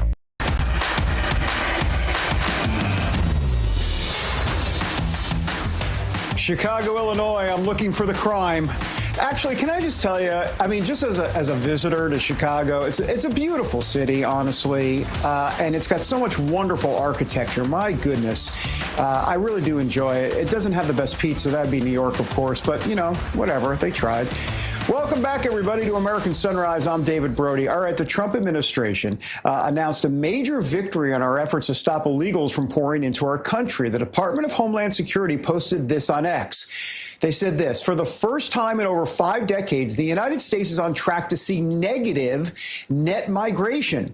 The foreign-born population has declined by 2.2 million this year, which includes the 1.6 million illegal aliens who have voluntarily self-deported and 555,000 deportations. In other words, folks, more illegal immigrants are leaving America than coming here. DHS is also using these efforts to ramp up their ICE recruiting efforts as well. For more, let's bring in the Assistant Director of External and Legislative Affairs for the Office of National Drug Control Policy. He's also a former ICE Supervisory Special Agent. That would be Victor Avila. Victor, thanks for being here. You know, I tell you what, I just miss those days of Kamala Harris as the border czar. Don't you? Well, I tell you what, I was just with Tom Homan a couple of days ago, and I'm just so proud of the efforts that are being conducted under this administration, both on the illegal immigration side and, of course, combating drugs. And I know you want to talk a little bit about Tom Homan visiting the northern border, and that's something that we are very, very focused on because there's a lot of activity up there with cocaine, fentanyl, methamphetamine, cross-border between the U.S. and Canada. So I'm so glad that he's going to focus up there as well. Victor, the Trump administration announced it carried out 2 more strikes against suspected drug boats. Secretary of War Pete Hegseth posted on X, these vessels were known by our intelligence to be associated with illicit narcotics smuggling. They were carrying narcotics and were transiting along a known narco-trafficking transit route in the Eastern Pacific. Both strikes were conducted in international waters, and 3 male narco-terrorists were aboard each vessel. All 6 were killed. No U.S. forces were harmed. Under President Trump, we're protecting the homeland, he said, and killing these cartel terrorists who wish to harm our country and its people. The administration has destroyed at least 20 vessels so far. What does this mean, though? I saw Tom Homan, was it last night or the night before he was here, and talked to him for a while about this. And he was saying that this will indeed make, because my question all along has been, will this make a dent? How long will it take to make a dent in what average Americans are experiencing in terms of drugs on the street, in terms of fentanyl deaths, those kinds of things? So talk to us about what this actually means for the American people. That's a great question because it will eventually make a dent. It doesn't right away because of the amounts of, in this case, cocaine coming into the country. And I'll put it to you this way. Sometimes when you see these large number of interdictions of seizures, if you will, because that's really effectively what this is, it means that there's a lot out there. When there's a lot to get, that means that there's a lot coming in. It doesn't necessarily mean that we're grabbing all of it. However, because of these types of interdictions that are happening way out there, way away from our border, which is where we want them to happen, by the way. We don't want them to be at our southern border anymore. It's eventually going to make a big difference on the price of the drugs on the street and, of course, the availability. And what we're trying to do here at ONDCP is save lives by not having the cocaine laced with fentanyl, which is the #1 killer right now, and marijuana laced with fentanyl. It's not just fentanyl alone anymore that is killing Americans. So all of this in combating with not just the interdiction, the southern border as secure as it is, education programs within the United States, all of that collaborative effort with the Department of War, DHS, ONDCP, then you're going to start seeing a big difference. But of course, it's going to take a little bit of time. Victor, at the top of our segment, you mentioned Tom Homan going up to the northern border. So I want to take a bit of a deeper dive into this headline, which says border czar Tom Homan plans North Dakota visit in early December. Talk about some of the problems at the northern border, and why do you think so much of the public focus is the southern border and not necessarily the northern border, which has similar problems, maybe not quite as widespread, but the problems remain? Yeah, the northern border has always been kind of focused on terrorism and that counterterrorism effort. But because of what's happening and what we just talked about in the interdiction efforts at the southern border, well, guess what the cartels are doing? They're going to find their way to come into the country one way or the other. And that way is the northern border, which is really wide open. What helps us there is obviously the terrain and the weather in the winter. It's not the best conducive environment for them to smuggle their drugs and people. people, by the way, as well. But nevertheless, it doesn't keep them from trying. And so the focus to go on the northern border, I think, is a good one. There's not as much in volume, but there's still fentanyl being smuggled through those borders, illegal aliens coming through there as well. So there's an effort and a focus much needed as well, because we don't want it to become the southern border like the way we've seen in the last few years. Victor Avila, great to have you. Seems like we've lost your picture, but we heard your audio, which is the most important thing. So we appreciate your time. Thank you. Thanks, Victor. All right, coming up, new significant breakthroughs in the fight against cancer. Some good news on the way. Details next on American Sunrise.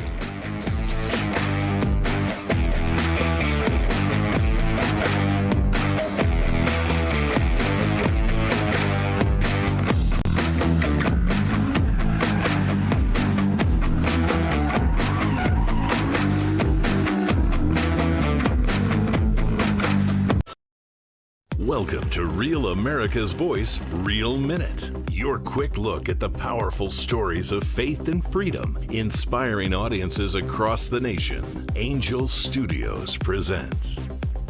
What if Pentecost happened in our city streets today? Did you steal his body from the tomb? They claim he is risen. Jesus is alive. He's dead. Angel Studios' newest series, Testament, is a modern reimagination of the book of Acts, in which early Christians put their faith to the test. Although a biblical story, it presents some universal themes and principles. All of the wonder of the book of Acts, from miracles to courage, are dropped right into today's world. It's something old, yet something very new as well. Stephen, you're too smart for this. I just know it's true. It's something old, and yet something new. Blasphemy, insurgency, inciting revolution. Blasphemy, insurgency, inciting revolution. These are not unfamiliar concepts in today's world. And Testament delivers an authentic account of the Bible if it happened today. From belief to baptism, Testament the series will have you asking what faith actually is. This has nothing to do with our faith. It has everything to do with it. It's the story of a small group of believers who turned the world upside down. Testament the series is streaming only on Angel Studios, and you can catch it by heading to angel.com/Rav to join the Angel Guild.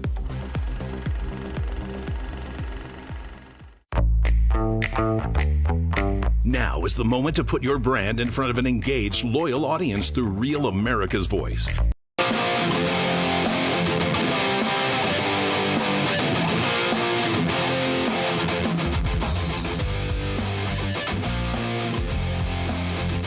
It sounds like a dessert, but it's not. It's a city in Florida called Manalapan. And it's right down the road from us here. It's absolutely beautiful, actually. It's the southern end of Palm Beach Island, for reference. And very thin little strip. Really different, too. If you're ever in Palm Beach, you should visit Manalapan. It's very, very different. All residential. Hard to explain. Welcome back to American Sunrise. I'm Dr. Gina. Thank you for joining us.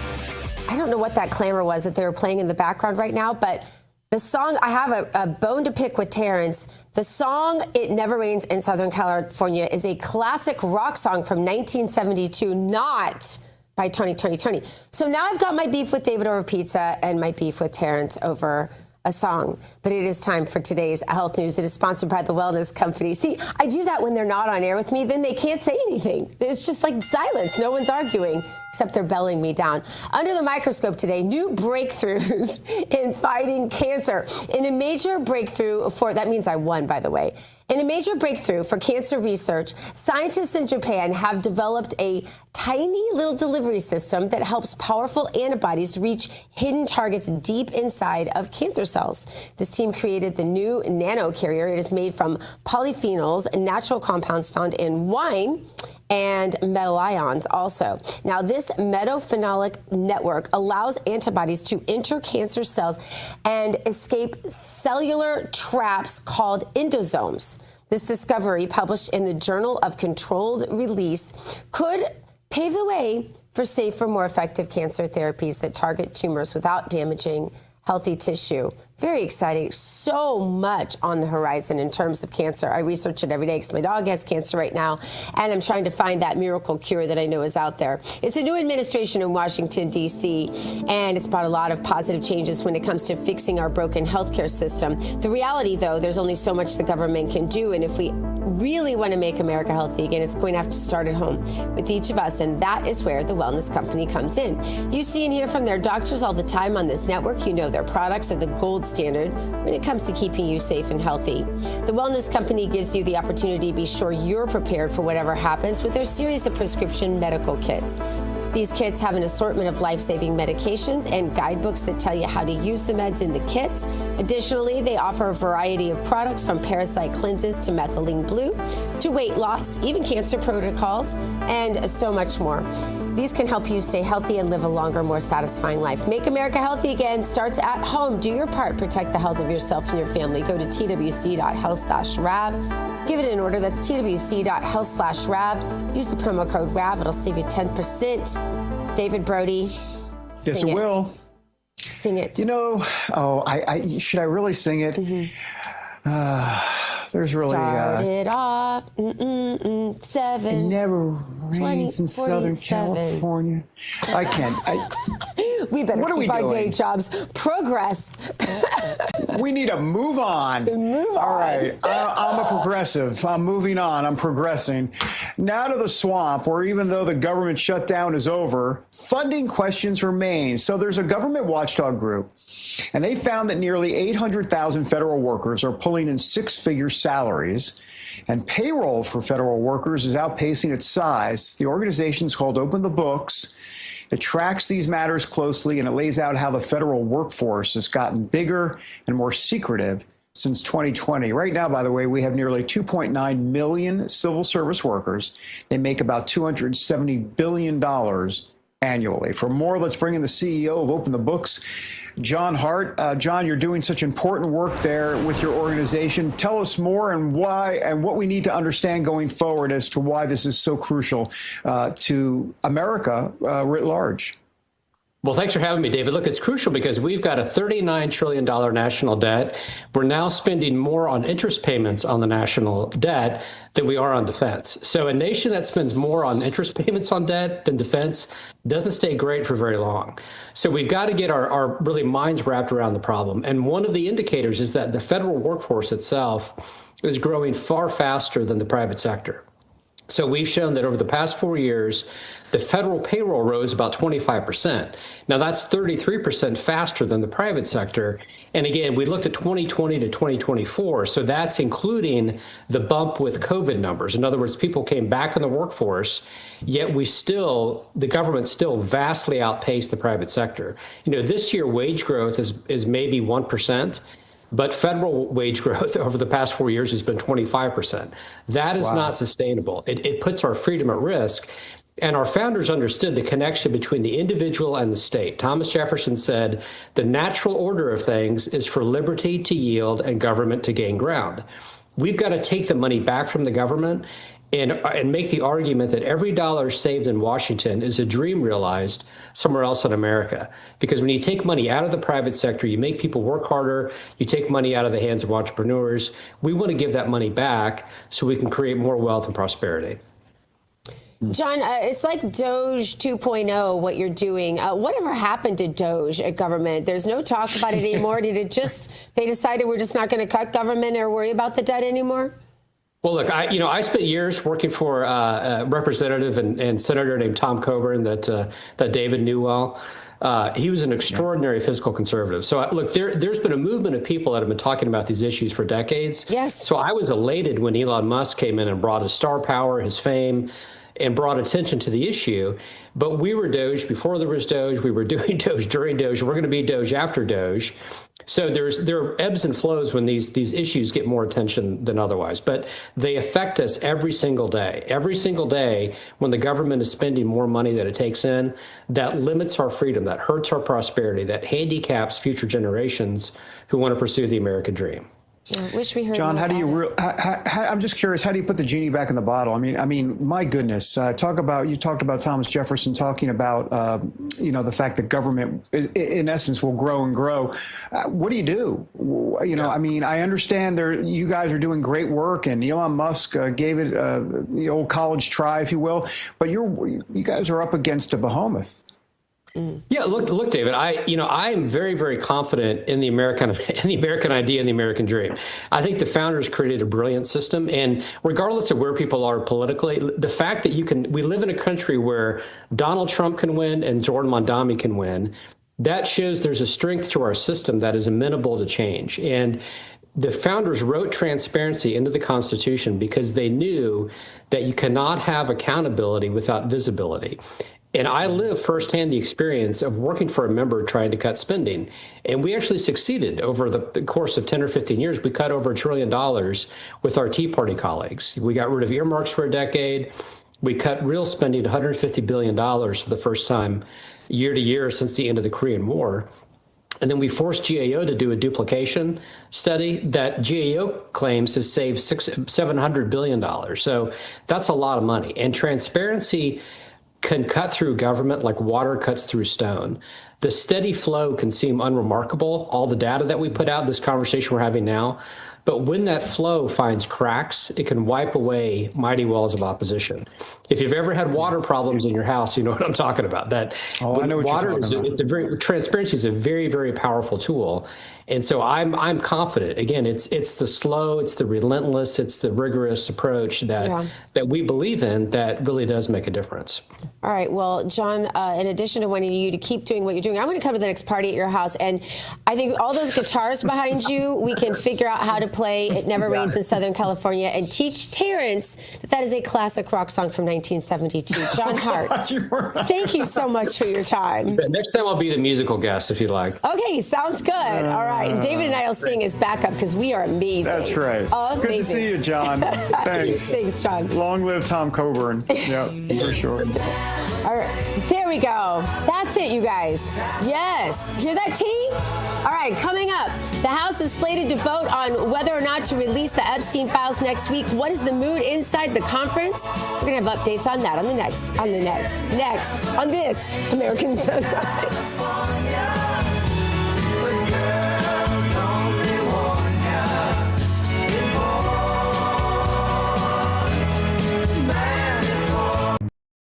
Welcome to Real America's Voice, Real Minute. Your quick look at the powerful stories of faith and freedom, inspiring audiences across the nation. Angel Studios presents. What if Pentecost happened in our city streets today? Did you steal his body from the tomb? They claim he is risen. Jesus is alive. He's dead.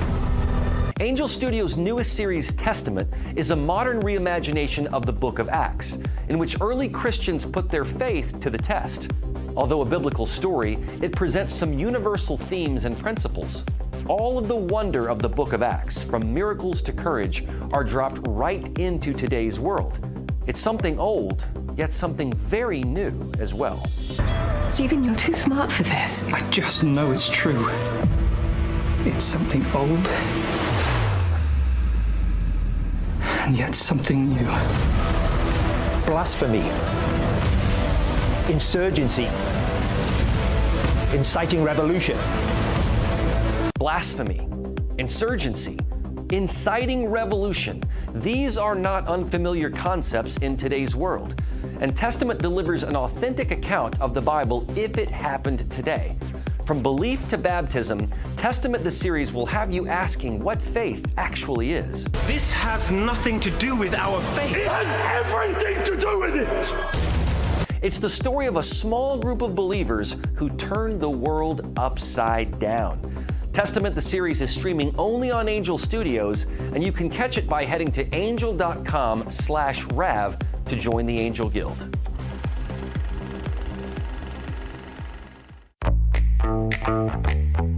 Now is the moment to put your brand in front of an engaged, loyal audience through Real America's Voice.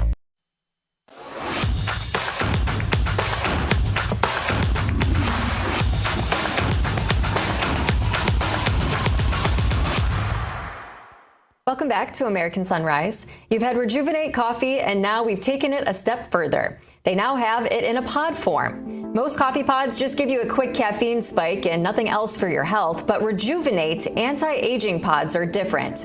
They're clean coffee pods infused with CAAKG, a compound studied for longevity, cellular energy, and deep metabolic support. That means sharper mornings, smoother energy, no crash, and real long-term benefits that your body will thank you for. I use these pods because they make my routine easier while still supporting my health, my focus, and how I show up every day. If you're going to use pods anyway, make them pods that actually work as hard as you do. Head to 1775coffee.com/Rav and try the new Rejuvenate anti-aging pods now. Don't just wake up, rejuvenate. All right, now that we are caffeinated, it's time to stay awake, not woke. And today we are focusing on Congress, who will be voting on whether the DOJ should release all of the Epstein files next week. The discharge petition got enough signatures to force the vote, and Speaker Mike Johnson says it will happen. All congressional Democrats and 4 Republicans signed the petition. The decision to release the Epstein files is about to hit its breaking point. So for more, let's bring in Rav correspondent and the host of Breaking Point for us, which you can see every weekend here on Rav, David Zier. David, always great to see you. How do you see all of this playing out with the Epstein files? Well, the victims are urging Congress to release all the files. I think Thune and Johnson feel it's moot with the Oversight Investigation Committee. But even CNN's Casey Hunt called out the Dems and Jasmine Crockett for not pursuing Epstein years ago in Congress. And all of a sudden, a day after the shutdown, right, this is front and center. And then Crockett gets fact-checked live on TV, furthering our reputation as a dimwit here. But even Dan Abrams on CNN admitted this is a nothing burger for Trump, as there's no criminal activity by Trump involved this in any way, and this issue will go away in 2026. But late night TV last night, Emily, doubles down with Jimmy Fallon insinuating Trump was in cahoots with Epstein. Well, everyone knows Trump kicked Epstein out of Mar-a-Lago for poaching spa employees and unfriended him for being a creepo, right? And this is crazy because the left will always continue this war with Trump here. And everyone knows it was Clinton flying all over the world on the Leader Express. And as much as I'd like to see Bill and Hillary hauled in front of Congress next year and make them sweat, I don't think much is going to come of this, Emily. And this is a distraction from the Dems' failures, but this is also a distraction and a liability for the GOP. As I'm more concerned, the GOP is in big trouble next year for the midterms here, down at least 7 in the Charlie Cook report. And young people aren't able to buy homes. They can't get high-paying jobs. The average age of first-time home buyers is 40. It used to be 28 just 4 years ago. Housing costs have doubled, and the median age for all home ownership in America used to be 31 in 1981. It's 59 years of age today, Emily. So I don't want to see them get distracted. Get it over with, do it, and then we'll be done with it next year. Yeah, certainly don't want a distraction. I actually see this as a pretty bipartisan issue throughout America. I think a lot of people want transparency. David, I know you have a great show coming for us this weekend. What do you have coming up on Breaking Point? I have director of the last 600 meters, the battles for Najaf and Fallujah, Michael Pack. It's on Amazon. Download it today. I watched it yesterday. It's extraordinary footage from the Sunni and Shiite incursions, boxing in our Marines, fighting hand to hand, door to door with guns and bayonets, so it's really incredible. And then I got Brecken Thies on from the Federalist on specific groups behind the Berkeley violent riots against TPUSA. And I got Jeremiah Poff, and we're going to talk about H-1B visas, the pros and cons, and Trump's new fees associated with it. So don't miss it, AM tomorrow. It's going to be a great show. David Zier, thank you so much, as always, for coming on the show. Have a great weekend. You too. Coming up, what can the Bible teach us about the history of Thanksgiving? The Bible history guy Jim Mosley is breaking it all down next on American Sunrise.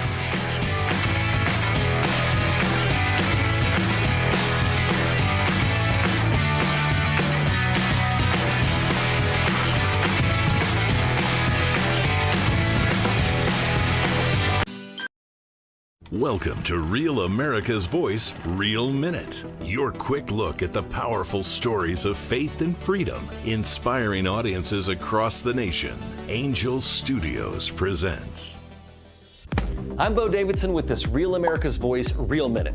It's fall, and that means America's favorite sport, football, is back. And Angel Studios has brought a brilliant and inspiring movie about a 59-year-old man who still wants to play the game. knock me down, I don't feel pain. Mike, you're right, you always will be, but you can hit. After nearly 4 decades, almost 60-year-old Mike Flint returns to his alma mater because he never finished his senior year due to being thrown out for fighting.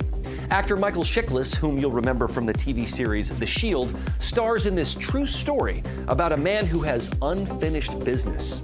You better get out of my face, little man. Get out of my face. Nothing matters if I can't be out there with my team.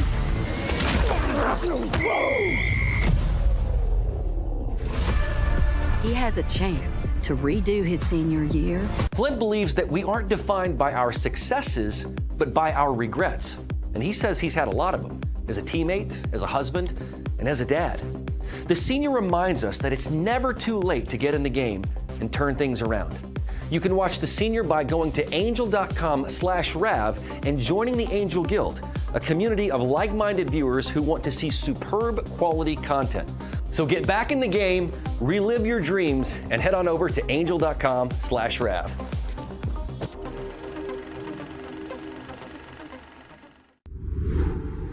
Hi, my name is Tracy Elf with Arizona. I don't stink around in the kitchen when it comes to the news. I watch Real America's Voice, which always serves. God bless the USA. In the beginning, God created the heaven and the earth.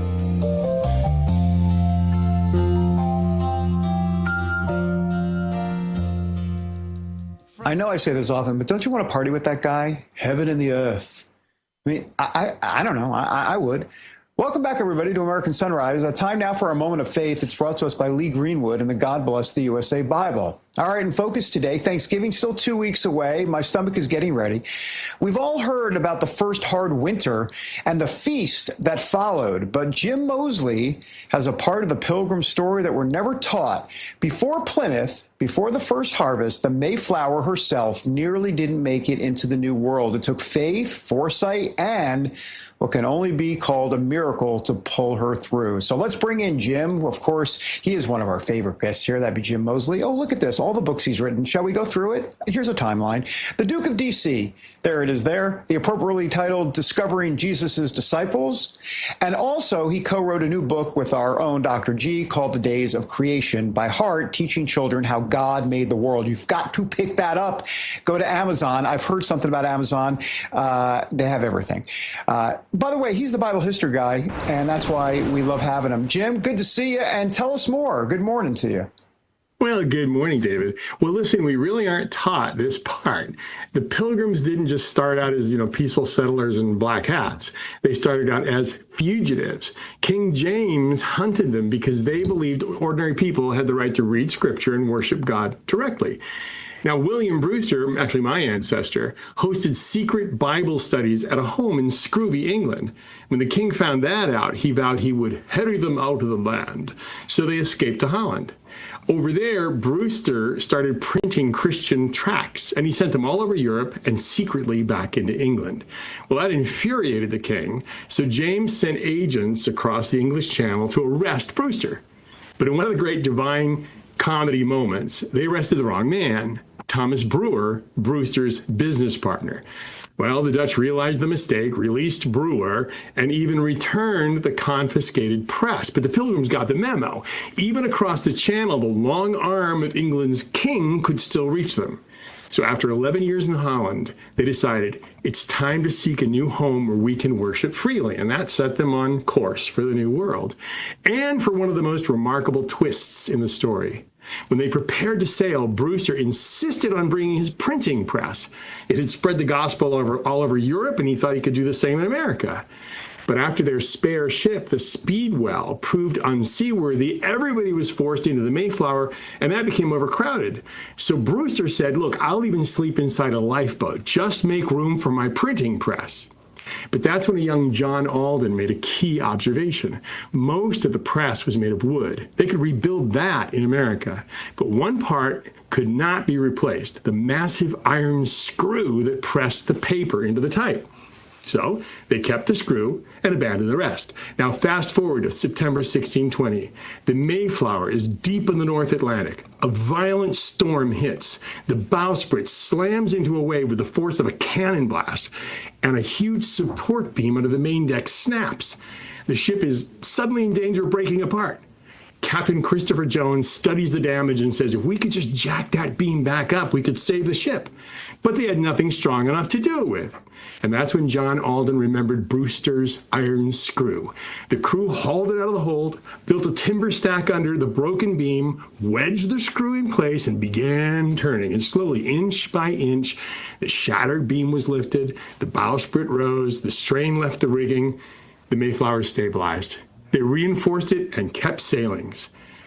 To the Pilgrims, it wasn't a coincidence. That same tool meant to spread God's word in the New World had also saved the very ship carrying his people there. So yeah, the Mayflower nearly didn't make it, but faith, foresight, and a miracle carried her through, proving that sometimes the pen really is mightier than the board. I knew that was coming there at the end. I didn't know that was coming. That's very, very well done, Jim. The intertwining of everything in that story and how God works it all out and for the good of an entire nation, which is America. Jim Moseley, always great to see you. Story time with Jim Moseley. You really should trademark that, Jim. Story time with Jim. All right. Thanks again. Thank you, David. All right, we're back. Great stuff. Back with the second hour of American Sunrise. In 2 minutes, everybody, stick around.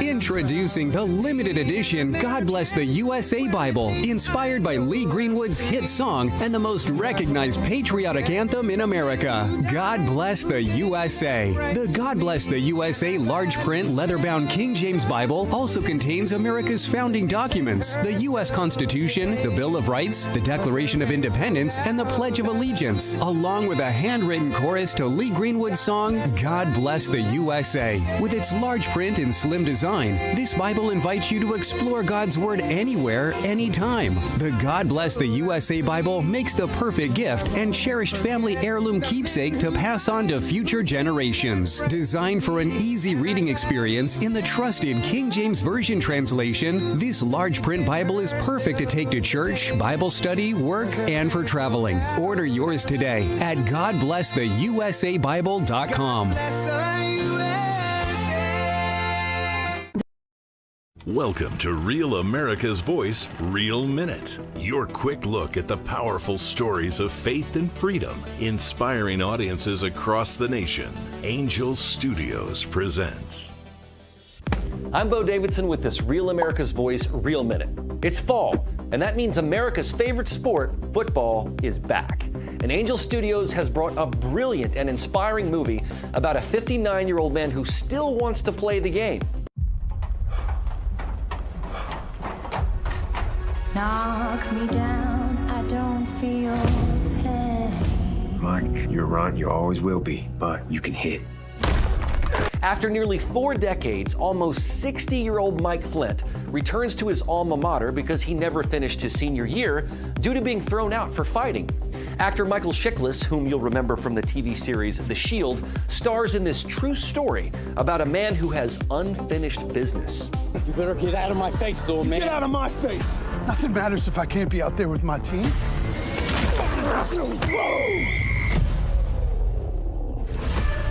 He has a chance to redo his senior year. Flint believes that we aren't defined by our successes, but by our regrets. And he says he's had a lot of them, as a teammate, as a husband, and as a dad. The senior reminds us that it's never too late to get in the game and turn things around. You can watch The Senior by going to angel.com/Rav and joining the Angel Guild, a community of like-minded viewers who want to see superb quality content. So get back in the game, relive your dreams, and head on over to angel.com/Rav.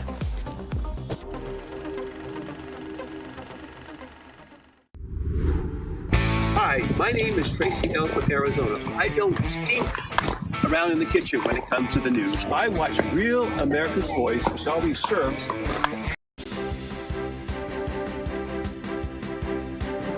Coming Coming up on this second hour of American Sunrise, President Trump firing back at Democrats following the release of emails from deceased sex offender Jeffrey Epstein mentioning the president by name. 47 calls the release politically motivated and a distraction from the Democratic Party's failure on the shutdown. Details in just a moment. Plus, Pennsylvania Senator John Fetterman's opening up about threats that he's facing from far-left activists after opposing the base of his party over the government shutdown, why he says he's more afraid of his own party than anyone on the left. And later, a last-minute addition to the funding bill that was approved by lawmakers on Wednesday allows senators to sue the federal government over searches of their phone records as part of the Arctic Frost investigation. Ahead, the division on that issue. Before we get to any of that, though, the developing feud, or let's just call it a cultural music exchange between Dr. Gina and me over this song. Listen closely.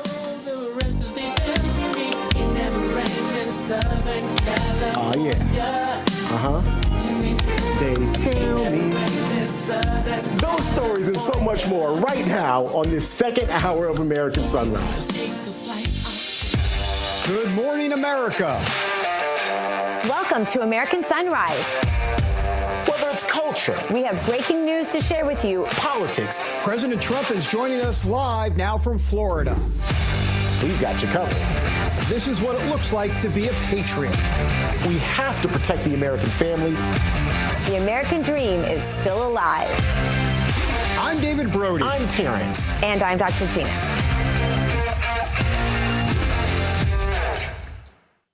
Welcome back, everybody, to the second hour of American Sunrise. I'm David Brody, coming to you from D.C. Let's bring in Dr. G in West Palm, T. Bates in our Denver newsroom. Ding, ding, ding. It's a musical dispute. Let's blow off the first segment of this show. Go. Yes, ding, absolutely. ding, ding. Look at Dr. Gina's face. Dr. Gina, is it a feud or a musical cultural exchange? Which one would you like to choose? Well, let's ask our chat.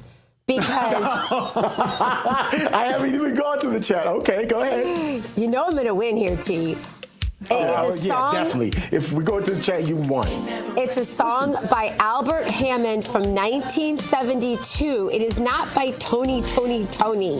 Yeah, that's like, what is Tony? You hear this? This is Tony. I'm sorry. Right here. This is their version. You hear this, right? That's something. You know you want to bop your head, Dr. Dean. I saw you. I don't. I want to shake my head hard and say, no, never. Never, ever. Yeah. I love that song. That I was in high school when that song came out, and I remember slow dancing at home coming to It Never Rains in Summer. This is the song. This is the classic. Come on. Yeah, I have to admit, I had never heard it until you sent it to me in our chat this morning, Dr. Gina. Had never heard this song before in my life. California. Sorry, T, we're not listening to you. I see that. So here's the good part. I get to do headlines, so I'm going to preempt you guys. The government is back open, but...